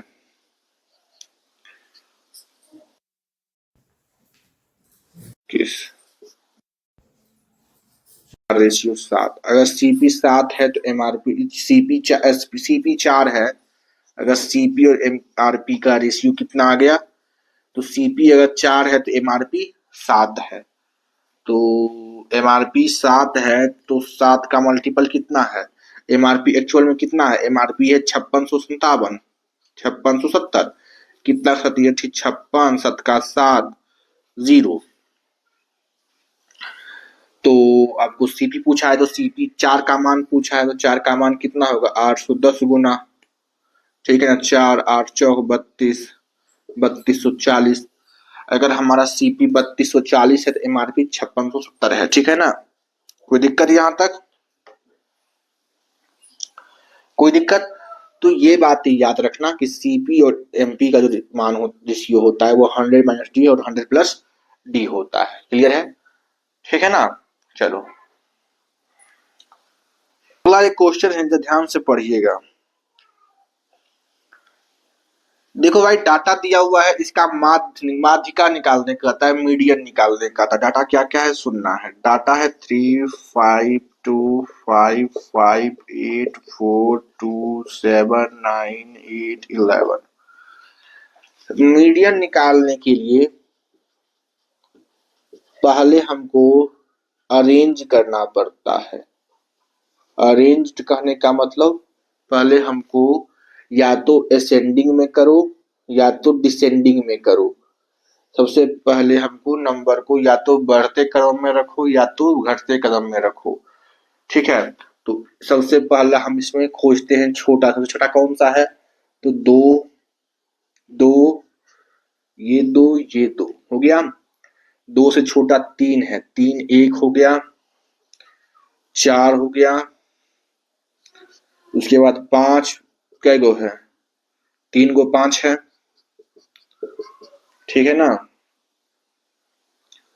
उसके बाद 6 है ना, 6 नहीं है कहीं, 7 है, एक 7 है, 8 देखो 2 है, 9 देखो 1 है और 11 देखो बचा। इतना करने के बाद सबको अरेंज करने के बाद, ठीक है ना, पीछे आगे से एक एक काटते जाओ।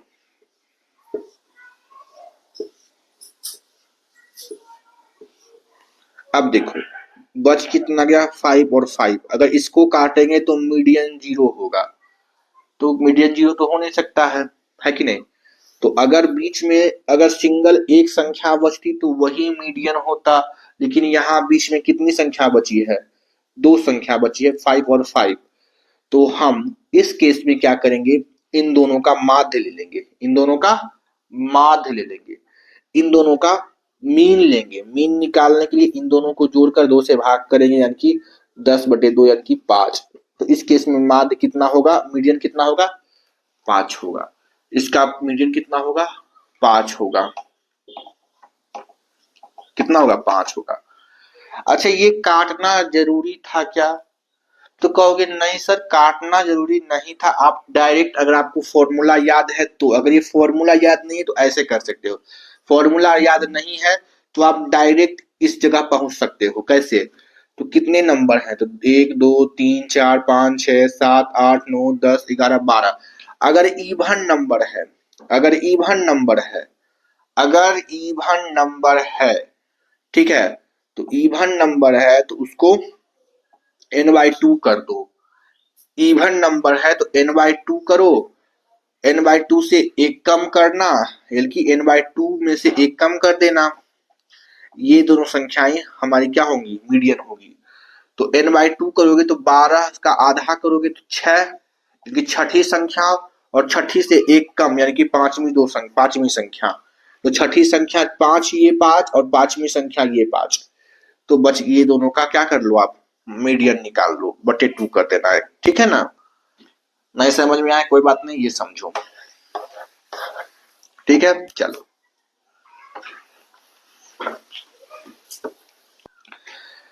सवाल देखिए, पढ़िए। 2 पाइप ए और बी एक टैंक को क्रमशः 18 घंटे और 24 घंटे में भर सकते हैं। यदि दोनों पाइप को एक साथ खोल दिया जाता है, ठीक है, दोनों पाइप को अगर हम एक साथ खोल देते हैं तो कितने समय बाद पाइप ए को बंद करना चाहिए ताकि टैंक 16 घंटे में भर जाए। सुनना, पाइप ए और पाइप बी, पाइप ए 18 घंटे में भरता है, पाइप बी 24 घंटे में भरता है। हम मान लेते हैं कि इस पाइप की कैपेसिटी कितनी है, तो इस पाइप की क्षमता जो है, इस टैंक की क्षमता हम मान लेते हैं कितनी है, 72 है। इसकी एलसीएम मानते हैं, हम ऐसी संख्या मानते हैं जो इससे पूरा पूरी डिवाइड हो जाए, ठीक है। ठीक है ना। इसीलिए हम इन दोनों का एलसीएम मानते हैं इस टैंक की कैपेसिटी। तो अब हम इसकी क्या मानते, अब इसकी क्षमता निकालते हैं। तो टैंक ए की क्षमता कितनी है, तो टैंक ए की क्षमता है 4 यूनिट का, 18 यानी कि अगर 18 घंटे में 72 यूनिट काम हो रहा है तो 1 घंटे में 4 यूनिट काम होगा। उसी प्रकार से अगर 24 घंटे में 72 यूनिट पानी भरा जाता है तो 1 घंटे में कितना भरा जाएगा, तो 1 घंटे में भरा जाएगा 3 यूनिट। तो यहां देखो ए की जो क्षमता है वो कितनी है, 4 की, और बी की क्षमता 2 है। ठीक है, अब आगे पढ़ो। बोला है कि अगर हम टैंक ए और बी को एक साथ खोल देते हैं, जब हम टैंक ए और टैंक बी को एक साथ खोल देते हैं, ठीक है, कितने समय के बाद, कितने समय के बाद, मान लेते हैं कुछ समय घटा होगा, कितने समय के बाद टैंक ए को बंद करना चाहिए, टैंक ए को बंद करना चाहिए जिससे कि पूरा टंकी जो है वो 16 घंटे में भर जाए, है ना। इन टैंक ए को बंद कर रहे हैं, टैंक बी, अगर मान लेते हैं कि यहाँ पर टैंक ए को बंद कर देते, टैंक ए को यहाँ पर हम क्या किए, बंद कर दिए।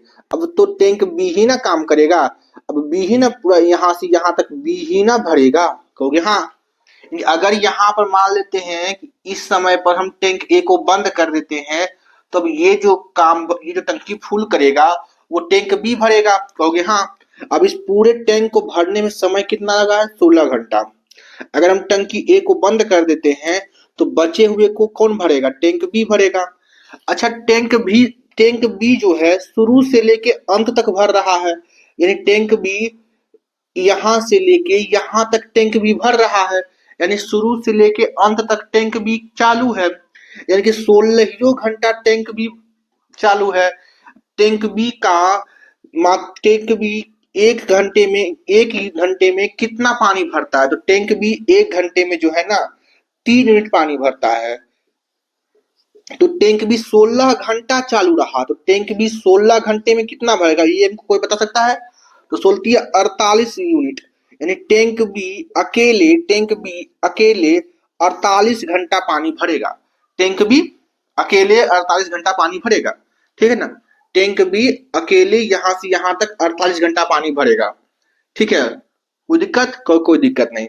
तो 72 पूरा भरना था, 72, तो टैंक बी ने 48 ही भरा है, मान लेते हैं कि टैंक बी 48 भर गया, यानी टैंक बी जो है 48 घंटा भरा, तो बचा कितना, तो 12 में से 8 जाएगा तो 4, 6 में से 2 जाए, 6 में से 4 जाएगा तो 2, तो बचा कितना, 24 यूनिट काम अभी बचा हुआ है। अब ये 24 यूनिट काम कौन करेगा, तो ए ही करेगा, क्योंकि ए और बी दोनों मिलके कर रहे हैं, तो बी शुरू से अंत तक कर रहा है, बी टोटल 48 काम कर लिया है।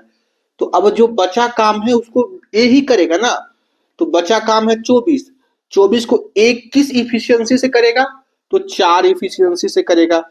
तो कितने घंटे में करेगा, 6 घंटे में करेगा, है कि नहीं। तो ए 6 घंटे के बाद छोड़ेगा, यानी 6 ए जो है ना 6 घंटा तक काम साथ करेगा, उसके बाद 6 घंटे के बाद क्या करेगा, ए छोड़ देगा, 6 घंटे के बाद ए छोड़ देगा, 6 घंटे के बाद काम कौन करेगा, केवल बी करेगा, ठीक है ना। हमने पहले बी का निकाल लिया कि बी ने पूरा काम 16 घंटे शुरू से अंत तक बी कर रहा है, तो 16 घंटे में बी काम कितना किया होगा, 48 घंटा, काम करना कितना है, 72 घंटा, तो बचा हुआ काम 24 घंटा, इस बचे हुए काम को करेगा कौन, तो ए करेगा। एक किस इफिशियंसी से करेगा, तो 4 की इफिशियंसी से करेगा, कितने घंटे में, तो 6 घंटे में। आपसे ये भी पूछ सकता है कि ए और बी साथ साथ कितने घंटे तक काम किए, तो भाई ए और बी साथ साथ 6 ही घंटे तक ना काम करेंगे, जब तक ए बी तो शुरू से अंत तक रहा, जब तक ए रहा होगा तभी ना ए बी साथ रहे होंगे। अब ए हट गया तो बी अकेला हो गया। यहाँ ये भी पूछ सकता था कि ए और बी साथ साथ कितने घंटे तक काम किए, इसका मतलब भी सेम ही प्रोसेस होता, इसका भी आंसर 6 घंटा ही आता, ठीक है ना। चलो,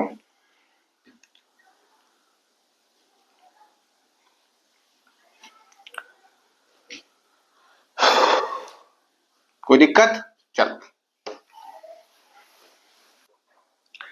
अब देखो अगला सवाल देखो, बैच नंबर, दो ट्रेन की चाल का अनुपात इतना इतना है, ठीक है। दो ट्रेन है, मानते हैं ट्रेन ए और ट्रेन बी, इसकी चाल का जो स्पीड का जो अनुपात है 7:4 है, यही ना है। एक बार चेक कर लो, कहोगे हाँ।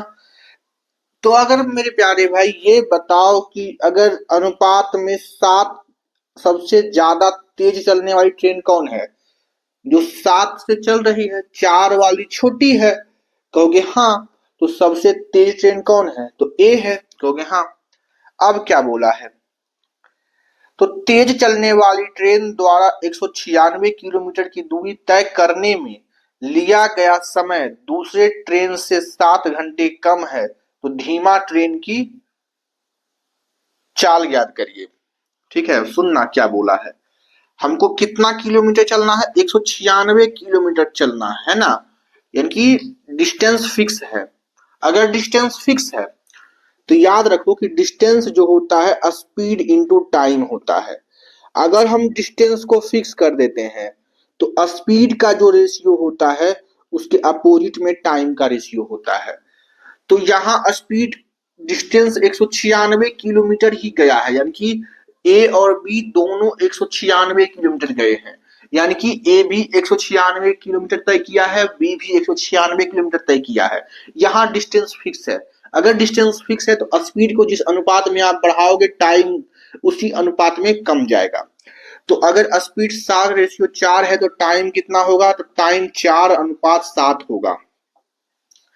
यानी कि तेज चलने वाली ट्रेन को 4 घंटे लगते हैं और धीमे चलने वाली ट्रेन को 7 घंटे लगते हैं, यानी कि ज्यादा समय लगता है धीमा ट्रेन को चलने में। ठीक है, तो कितना ज्यादा समय लगा ये ना पूछा, कि पूछा क्या है कि 7 घंटे कम लगते हैं, यानी कि तेज ट्रेन को कितना कम लगा? तो तेज ट्रेन को 7 घंटे क्या कम लगते हैं ना, पहले 4 घंटे अब 7 घंटे। तो तेज ट्रेन जो है 4 घंटे में तय कर लेगा और वही जो स्लो ट्रेन है वो 7 घंटे में तय करेगा। तो यहाँ पर टाइम कितना कम लगा? 3 यूनिट कम लगा टाइम। टाइम कितना कम लगा? 3 यूनिट कम लगा।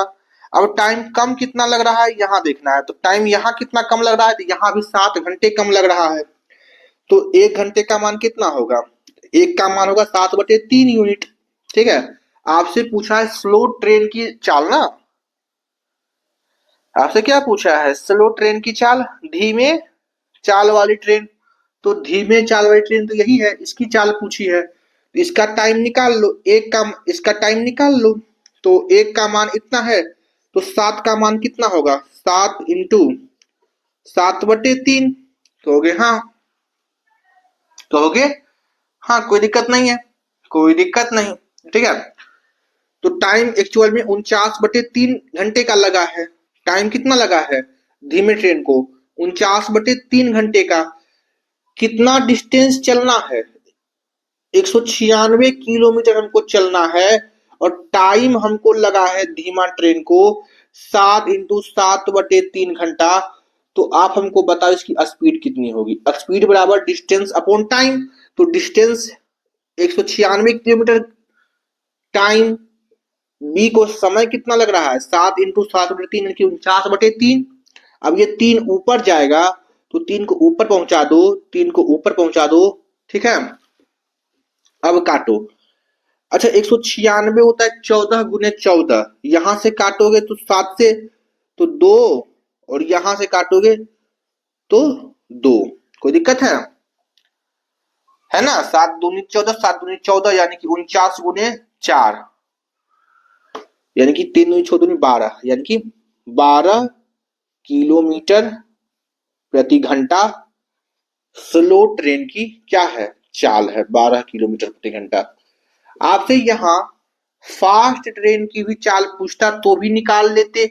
1 यूनिट का मान 7/3 है, तो फास्ट ट्रेन को टाइम कितना लग रहा है? 4 यूनिट का। तो अगर 1 यूनिट का मान इतना है तो 4 का मान कितना होगा? 4 × 7/3।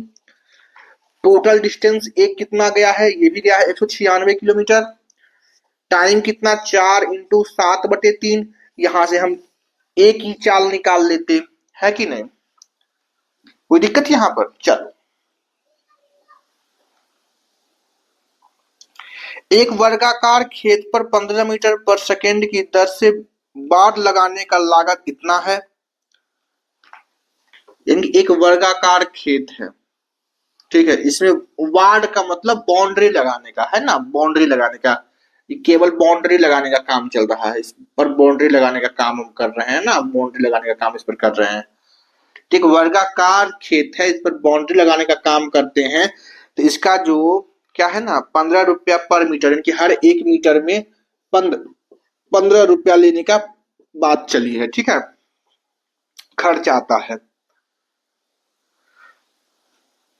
तो बोला है कि एक वर्गाकार खेत पर 15 रुपये पर मीटर की दर से बाड़ लगाने की लागत 1800 रुपया है, यानी कि इसमें लगाना, बाड़ जो लगाए हैं का पैसा कितना है 1800, टोटल पैसा 1800 रुपया है, जो कि बाड़ लगाने में हमको 18,000 बाड़ लगाने में आया है।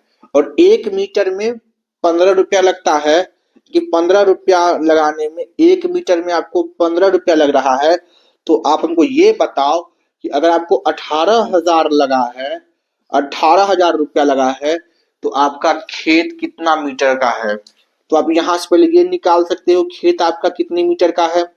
कहोगे हाँ बटे 15, कहोगे हाँ 15 एकम 15, 15 दूनी 30, 1200 मीटर का आपका क्या है? खेत है। 1200 मीटर का आपका खेत है। खेत कितने मीटर का है? 1200 मीटर का। आपसे क्या पूछा है? आपसे ये नहीं पूछा है कि खेत कितने मीटर का है, आपसे ये पूछा है, ध्यान से सुनना,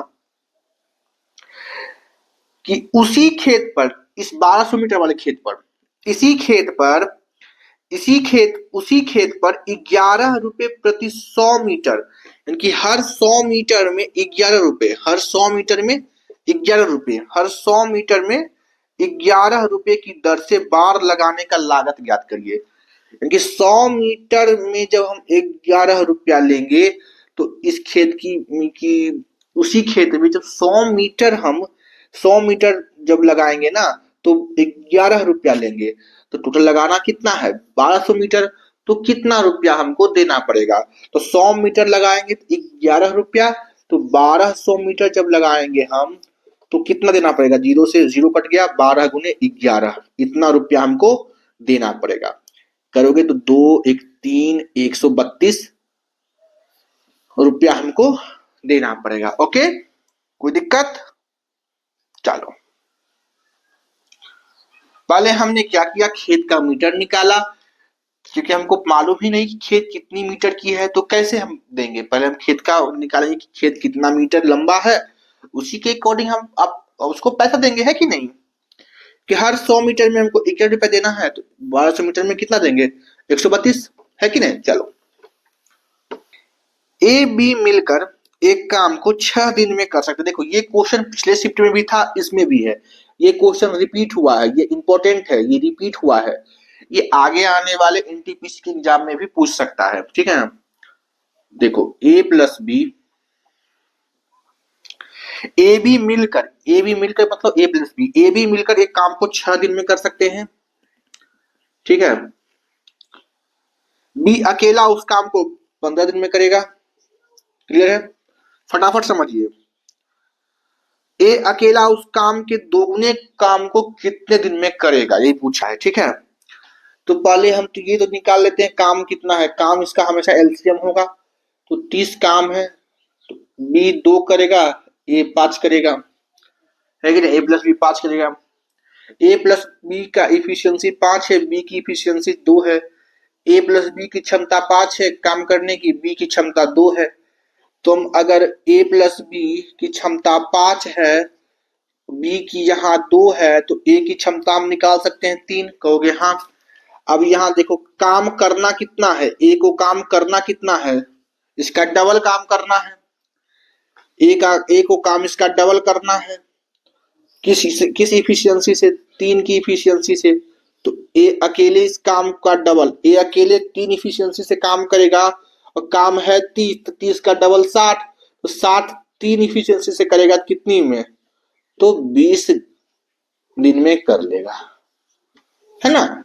ओके, चलो। राजीव और संजीव क्रमशः इतने और इतने का निवेश करते हैं, ठीक है। यदि उसके द्वारा अर्जित लाभ में राजीव का हिस्सा इतना है तो उनके द्वारा अर्जित कुल लाभ कितने हैं। तो देखो, नाम क्या है भाई, राजीव और सचिन। राजीव और सचिन, राजीव जो इन्वेस्टमेंट किए हैं, निवेश किए हैं, वो कितना कितना रुपया निवेश किया है। राजीव निवेश किया है 160 रुपया और सचिन निवेश किया है 1690 इतना रुपया, ठीक है। देखो, वर्ष के अंत में बोला है, यानी कि टाइम फिक्स है, 12 महीने इसका भी 12 महीने इसका भी टाइम फिक्स है। जब प्रॉफिट निकालोगे तो प्रॉफिट होता है इन्वेस्टमेंट इनटू टाइम, ठीक है ना। तो प्रॉफिट जो होगा investment into time, investment into time, तो इन्वेस्टमेंट को टाइम से गुना करोगे तभी प्रॉफिट आएगा। तो जब हम इसका रेशियो लेंगे दोनों का, तो दोनों का इन्वेस्टमेंट इनटू टाइम करना पड़ेगा। तो दोनों 12 12 महीने है तो टाइम तो कट ही जाएगा, तो जो इन्वेस्टमेंट का रेशियो है दोनों का, वही क्या होगा, प्रॉफिट का रेशियो होगा। ऐसे भी समझो। तो हम पहले यहाँ पर क्या ले लेते हैं, आर और एस का क्या ले लेते हैं, रेशियो लेंगे। तो रेशियो लेंगे कितना आएगा, इतना आएगा, है कि नहीं। तो 16:169। अच्छा, 169 तो 13 का वर्ग होता है, इसमें कोई सोचने वाली बात नहीं है।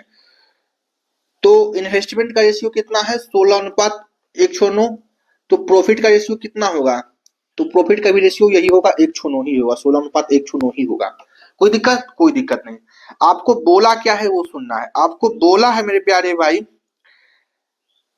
यदि उनमें से अर्जित लाभ में राजीव का हिस्सा 720 है। राजीव का हिस्सा कौन सा है, राजीव कितना प्रॉफिट कमाया है, 16। तो राजीव का हिस्सा यहाँ पर 16 है, लेकिन क्वेश्चन में 720 बोला है। एक बार बढ़िया देख लो, है ना, 720 बोला है।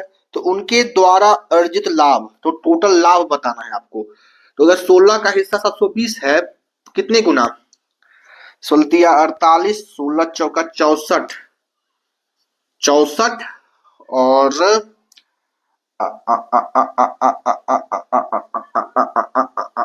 8 5 16 50 45 गुना। तो एक का मान 45 है, ठीक है, 1 यूनिट का मान 45 है। तो आपसे बोला है कुल लाभ, कुल लाभ, कुल लाभ ये और ये मिलाकर होगा। तो 16 और 169 का मान कितना होगा, 9 15 6 1 7 और 1 8 185। तो अगर एक का मान 45 यूनिट है, तो 185 का मान कितना होगा, ये आप नहीं निकाल सकते हो, 45 गुना, है कि नहीं। तो कर लो 185 को 45 से मल्टीप्लाई, 25 8 25 40, 2 42, 5 4 9 8 चौक 5 चौक 20, 8 चौक 32, 4 3 7, 5 2 9 6 15 7 8, यानी कि 85 25, यानी कि कुल प्रॉफिट 85 25 की हुई, 8525 का कुल प्रॉफिट हुआ। क्लियर है यहां तक, किसी को दिक्कत भाई बोलो। चलो, समझ में आ गया। अगर टाइम फिक्स है, टाइम फिक्स है, टाइम फिक्स है, तो इन्वेस्टमेंट का जो रेशियो होगा वही प्रॉफिट का रेशियो होगा। इतना बात ध्यान रखना है। चलो, सवाल सोल्व करो।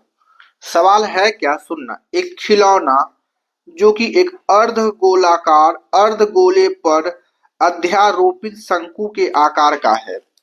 अर्धगोले पर, अर्धगोले पर एक अर्धगोला है, अर्धगोले पर अध्यारोपित का मतलब उस पर, उसके ऊपर रखा गया है।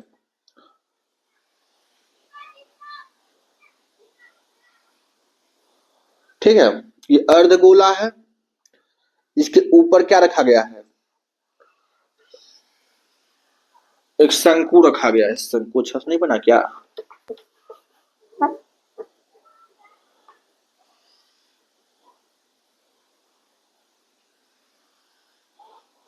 एक शंकु रखा गया, ठीक है, एक शंकु इसके ऊपर रखा गया है, ठीक है ना।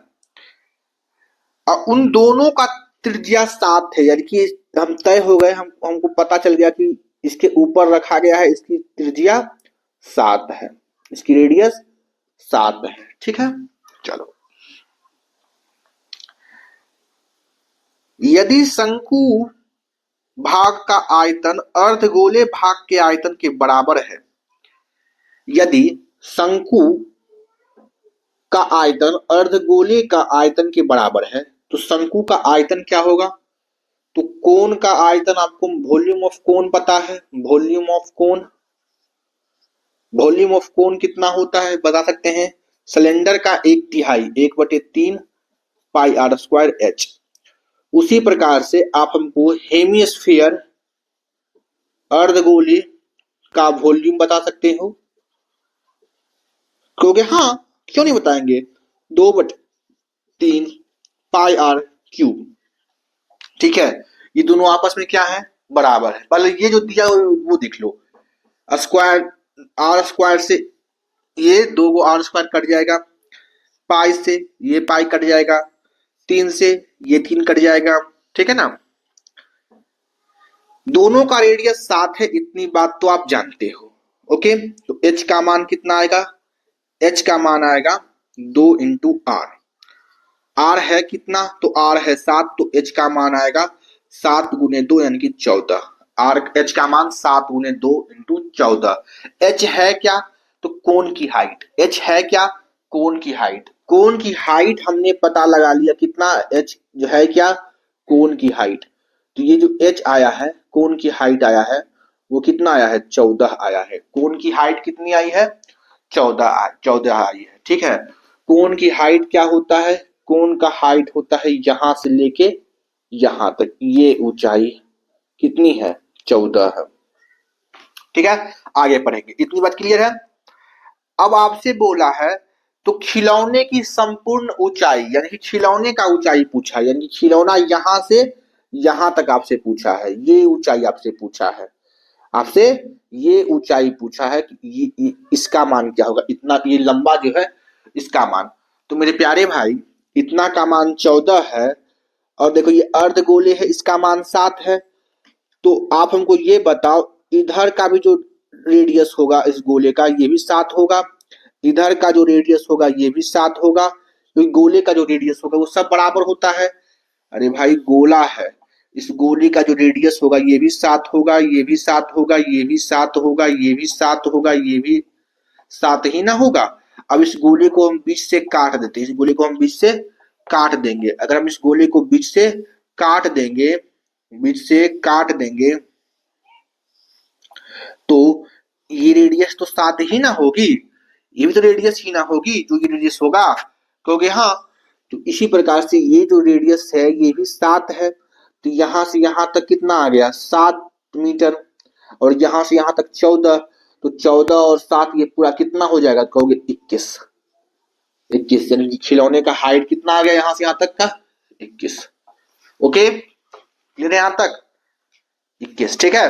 21 सेंटीमीटर, मीटर नहीं है, सेंटीमीटर में है, तो सेंटीमीटर में ही लिखेंगे। ओके, मीटर नहीं है, सेंटीमीटर में है, तो सेंटीमीटर में लिखेंगे 21 सेंटीमीटर, ठीक है, ठीक है ना। चलो, इस सवाल को करने से पहले, सवाल तो आपको दिख ही गया होगा, अब इस सवाल को करने से पहले मेरी कुछ बातें सुन लो। इसमें 2 चीजें आपसे पूछने वाला है, ठीक है। तो हम आपको इसमें 3 चीजें बताएंगे, उस 3 चीज को आप रट लेना, और ये हर बार हर शिफ्ट में पूछा है। पहला, एक त्रिभुज है, एक त्रिभुज है, इस त्रिभुज में, त्रिभुज के अंदर एक ऐसा सर्कल हम ड्रॉ करते हैं ना, जो इसकी तीनों भुजाओं को टच करते हुए जाती है। इस त्रिभुज में एक ऐसा सर्कल ड्रॉ करते हैं कि इसकी तीनों भुजाओं को टच करते हुए जाती है। तो इसका जो रेडियस होगा, इस सर्कल का जो इनर सर्कल का जो रेडियस होगा, अंतःवृत्त का जो, अंतःवृत्त का, सर्कल के अंतःवृत्त का जो रेडियस होगा, इसका मान होगा, इस अंतः सर्कल वृत्त का जो रेडियस है उसका मान होगा डेल्टा बटे एस। अब ये डेल्टा क्या है? तो डेल्टा का मतलब होता है त्रिभुज का एरिया, ट्रायंगल का एरिया। डेल्टा का मतलब होता है ट्रायंगल का एरिया, और एस का मतलब होता है सेमी पेरीमीटर। सेमी पेरीमीटर क्या है? मान लेते ये भुजा ए है, ये भुजा बी है, ये भुजा सी है, तो सेमी पेरीमीटर होगा ए प्लस बी प्लस सी बटे 2। ठीक है ना, ये होगा। लेकिन मान लो इन केस मान लो, ये तो फॉर्मूला हो गया अंतः त्रिज्या का, ठीक है। लेकिन इन केस अगर त्रिभुज कैसा हो, अगर त्रिभुज एक आइसोसेलेस ट्रायंगल हो, सॉरी इक्विलैटरल ट्रायंगल हो, जिसकी हर भुजा क्या हो? बराबर हो। जिसकी हर भुजा क्या हो? बराबर हो। जिसकी हर भुजा क्या हो? बराबर हो। तो उस केस में जो रेडियस आएगा, वो याद रखना कि एक इक्विलैटरल ट्रायंगल का जो एरिया होता है डेल्टा एस कितना होगा? डेल्टा कितना होगा? तो √3/4 इंटू भुजा का स्क्वायर बटे नीचे क्या होगा? सेमी पेरीमीटर ए प्लस ए 3 के ए का आधा, 3a का आधा, है ना? हो गया। हाँ, अब इसको काटा पीटी करोगे तो देखो ए से तो ये ए कट गया, अब क्या क्या कटेगा? 2 से देखो ये 2 कट गया 2 बार में, ठीक है ना। तो ये हो गया √3/2 बटे 3/1, ठीक है। यहाँ तो कोई दिक्कत नहीं। अब देखो यहाँ पर हम सोल्व कर सकते हैं √3a इंटू 1 और 3 इंटू 2, ठीक है। तो अब अगर आप इसको सॉल्व करोगे तो 1 से तो कोई मतलब ही नहीं होता है गुना करने का। अब देखो √3 है, 3 को हम लिख सकते हैं √3 इंटू √3, 3 से 3 कट गया, तो ये हो गया r का मान आ गया a/2√3, a/2√3। तो याद रखना a/2√3। तो याद रखना कि इन इक्विलैटरल ट्रायंगल में अंतः त्रिज्या जो होता है a/√3 होता है। a क्या होता है? त्रिभुज की भुजा, तो भुजा बटे √3। ऐसे कोई भी त्रिभुज हो उसमें अंतः त्रिज्या जो होती है a/s होती है। इसी से हम ये निकाले हैं, ठीक है। और एक होता है कि मान लो एक ऐसा ट्रायंगल है और इसके बाहर से एक सर्कल, इसके तीनों वर्टेक्स को टच करते हुए एक बाहर से सर्कल बनाया गया है, ठीक है ना। एक बाहर से सर्कल बनाया गया है जो इसको तीनों भुजाओं को टच कर रहा है। तो उस केस में इसका रेडियस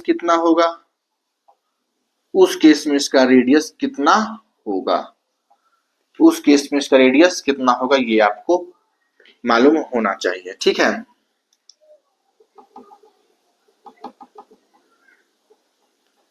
ठीक है ना, कोई दिक्कत यहां तक किसी को समझने में?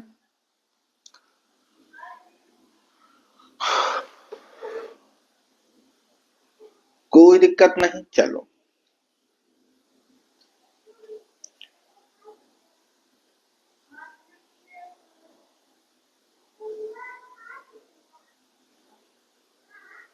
इसको आप बाद में समझिएगा, ठीक है। अब इस पर ध्यान दीजिए, एक वर्ग है, इस वर्ग के अंदर हमारा क्या है?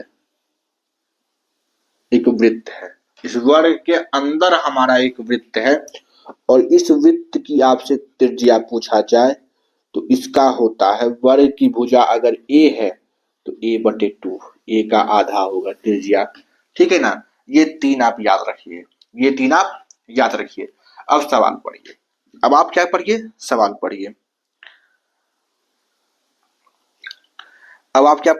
पढ़िए। सवाल है कि एक समबाहु त्रिभुज की भुजा एक वर्ग की भुजा के बराबर है।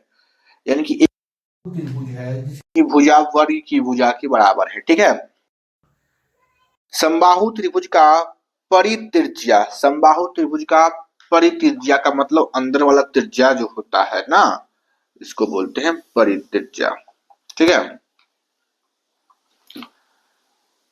अच्छा इसका बाहर का आपसे पूछ रहा है कि नहीं, इसका बाहर का पूछ रहा है। तो a बटे रूट थ्री, इसका बाहर में अगर हम सर्कल ड्रॉ करें ना, जैसे मान लो कि समबाहु त्रिभुज का बाहर से एक सर्कल ड्रॉ करे, बाहर से एक सर्कल ड्रॉ करे, तो इसकी जो त्रिज्या होगी, इसकी जो त्रिज्या होगी ना, वो होगी हमारा, याद रखना, कितना कितना होगा, कितना होगा, ए बटे रूट थ्री, ए बटे रूट थ्री।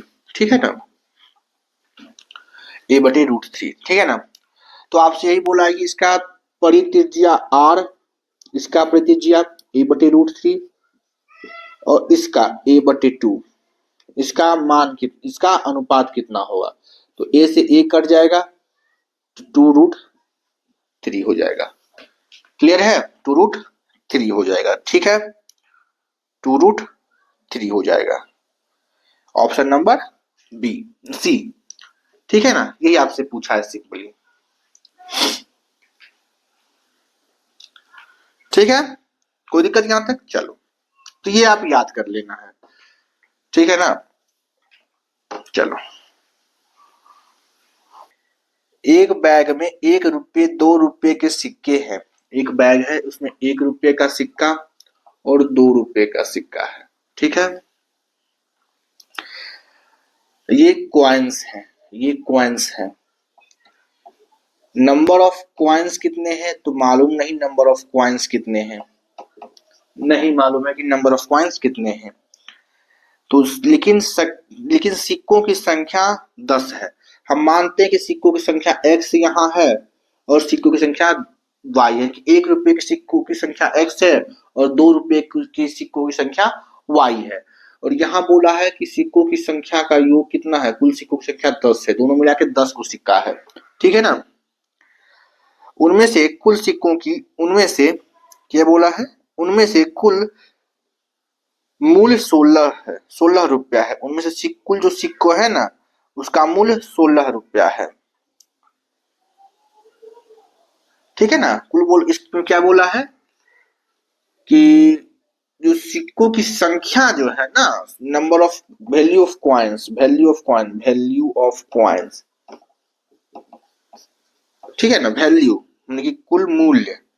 ठीक है, कुल मूल्य सिक्का का, तो सिक्का का कुल मूल्य है कितना, 1 रुपया का एक सिक्का है, एक्स सिक्का है तो एक्स मूल्य होगा, और 2 रुपये का वाई सिक्का है तो 2y होगा।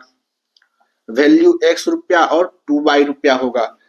तो इसका जो मूल्य है ना, इसका जो मूल्य है वो 16 रुपया है कि 36 रुपया है, 16 रुपया है। तो आप हमको पहले सिक्कों की संख्या तो निकाल के दिखा दो यहाँ से। तो अगर हम यहाँ से x प्लस 2y बराबर 16 है और x प्लस y बराबर 10 लिखते हैं, तो यहाँ से जब हम घटाते हैं तो ये खत्म, ये y बराबर कितना आ गया, 6। कोई दिक्कत, तो x बराबर कितना आएगा, अगर y 6 है तो x 4 होगा, x 4। यानी कि x जो है, यानी कि 1 रुपये के कितने सिक्के हैं, 4, और y 2 रुपये के कितने सिक्के हैं, 6 सिक्के हैं। तो आपसे पूछा क्या है, तो एक बार हमको ये बताओ, आपसे पूछा है 2 रुपये के सिक्के और 1 रुपये के सिक्के की संख्याओं के बीच का अंतर। तो एक रुपये के 4 सिक्के हैं, 2 रुपये के 6 सिक्के हैं, तो अंतर कितने हैं, 2 का, कि 2 का अंतर है, आंसर 2 आएगा। ठीक है ना, चलो लास्ट सवाल जल्दी से कंप्लीट करो। एक वॉशिंग मशीन, ये सवाल फिर रिपीट हुआ है, ये भी इंपॉर्टेंट है, ये सवाल हर बार हर शिफ्ट में रिपीट हो रहा है। एक वॉशिंग मशीन की कीमत टीवी की कीमत से 10% कम है। एक वॉशिंग मशीन और टीवी, ये वाला सवाल है वो हर एक शिफ्ट में आया है। वॉशिंग मशीन और टीवी वाला सवाल हर शिफ्ट में आया है। बोला है कि वॉशिंग मशीन की कीमत टीवी की कीमत से 10% कम है। 10% का मतलब होता है 1/10। टीवी की कीमत से, टीवी की कीमत से, तो अगर कीमत 10 है टीवी की तो एक कम यानी कि वॉशिंग मशीन की कीमत 9 है। ठीक है ना?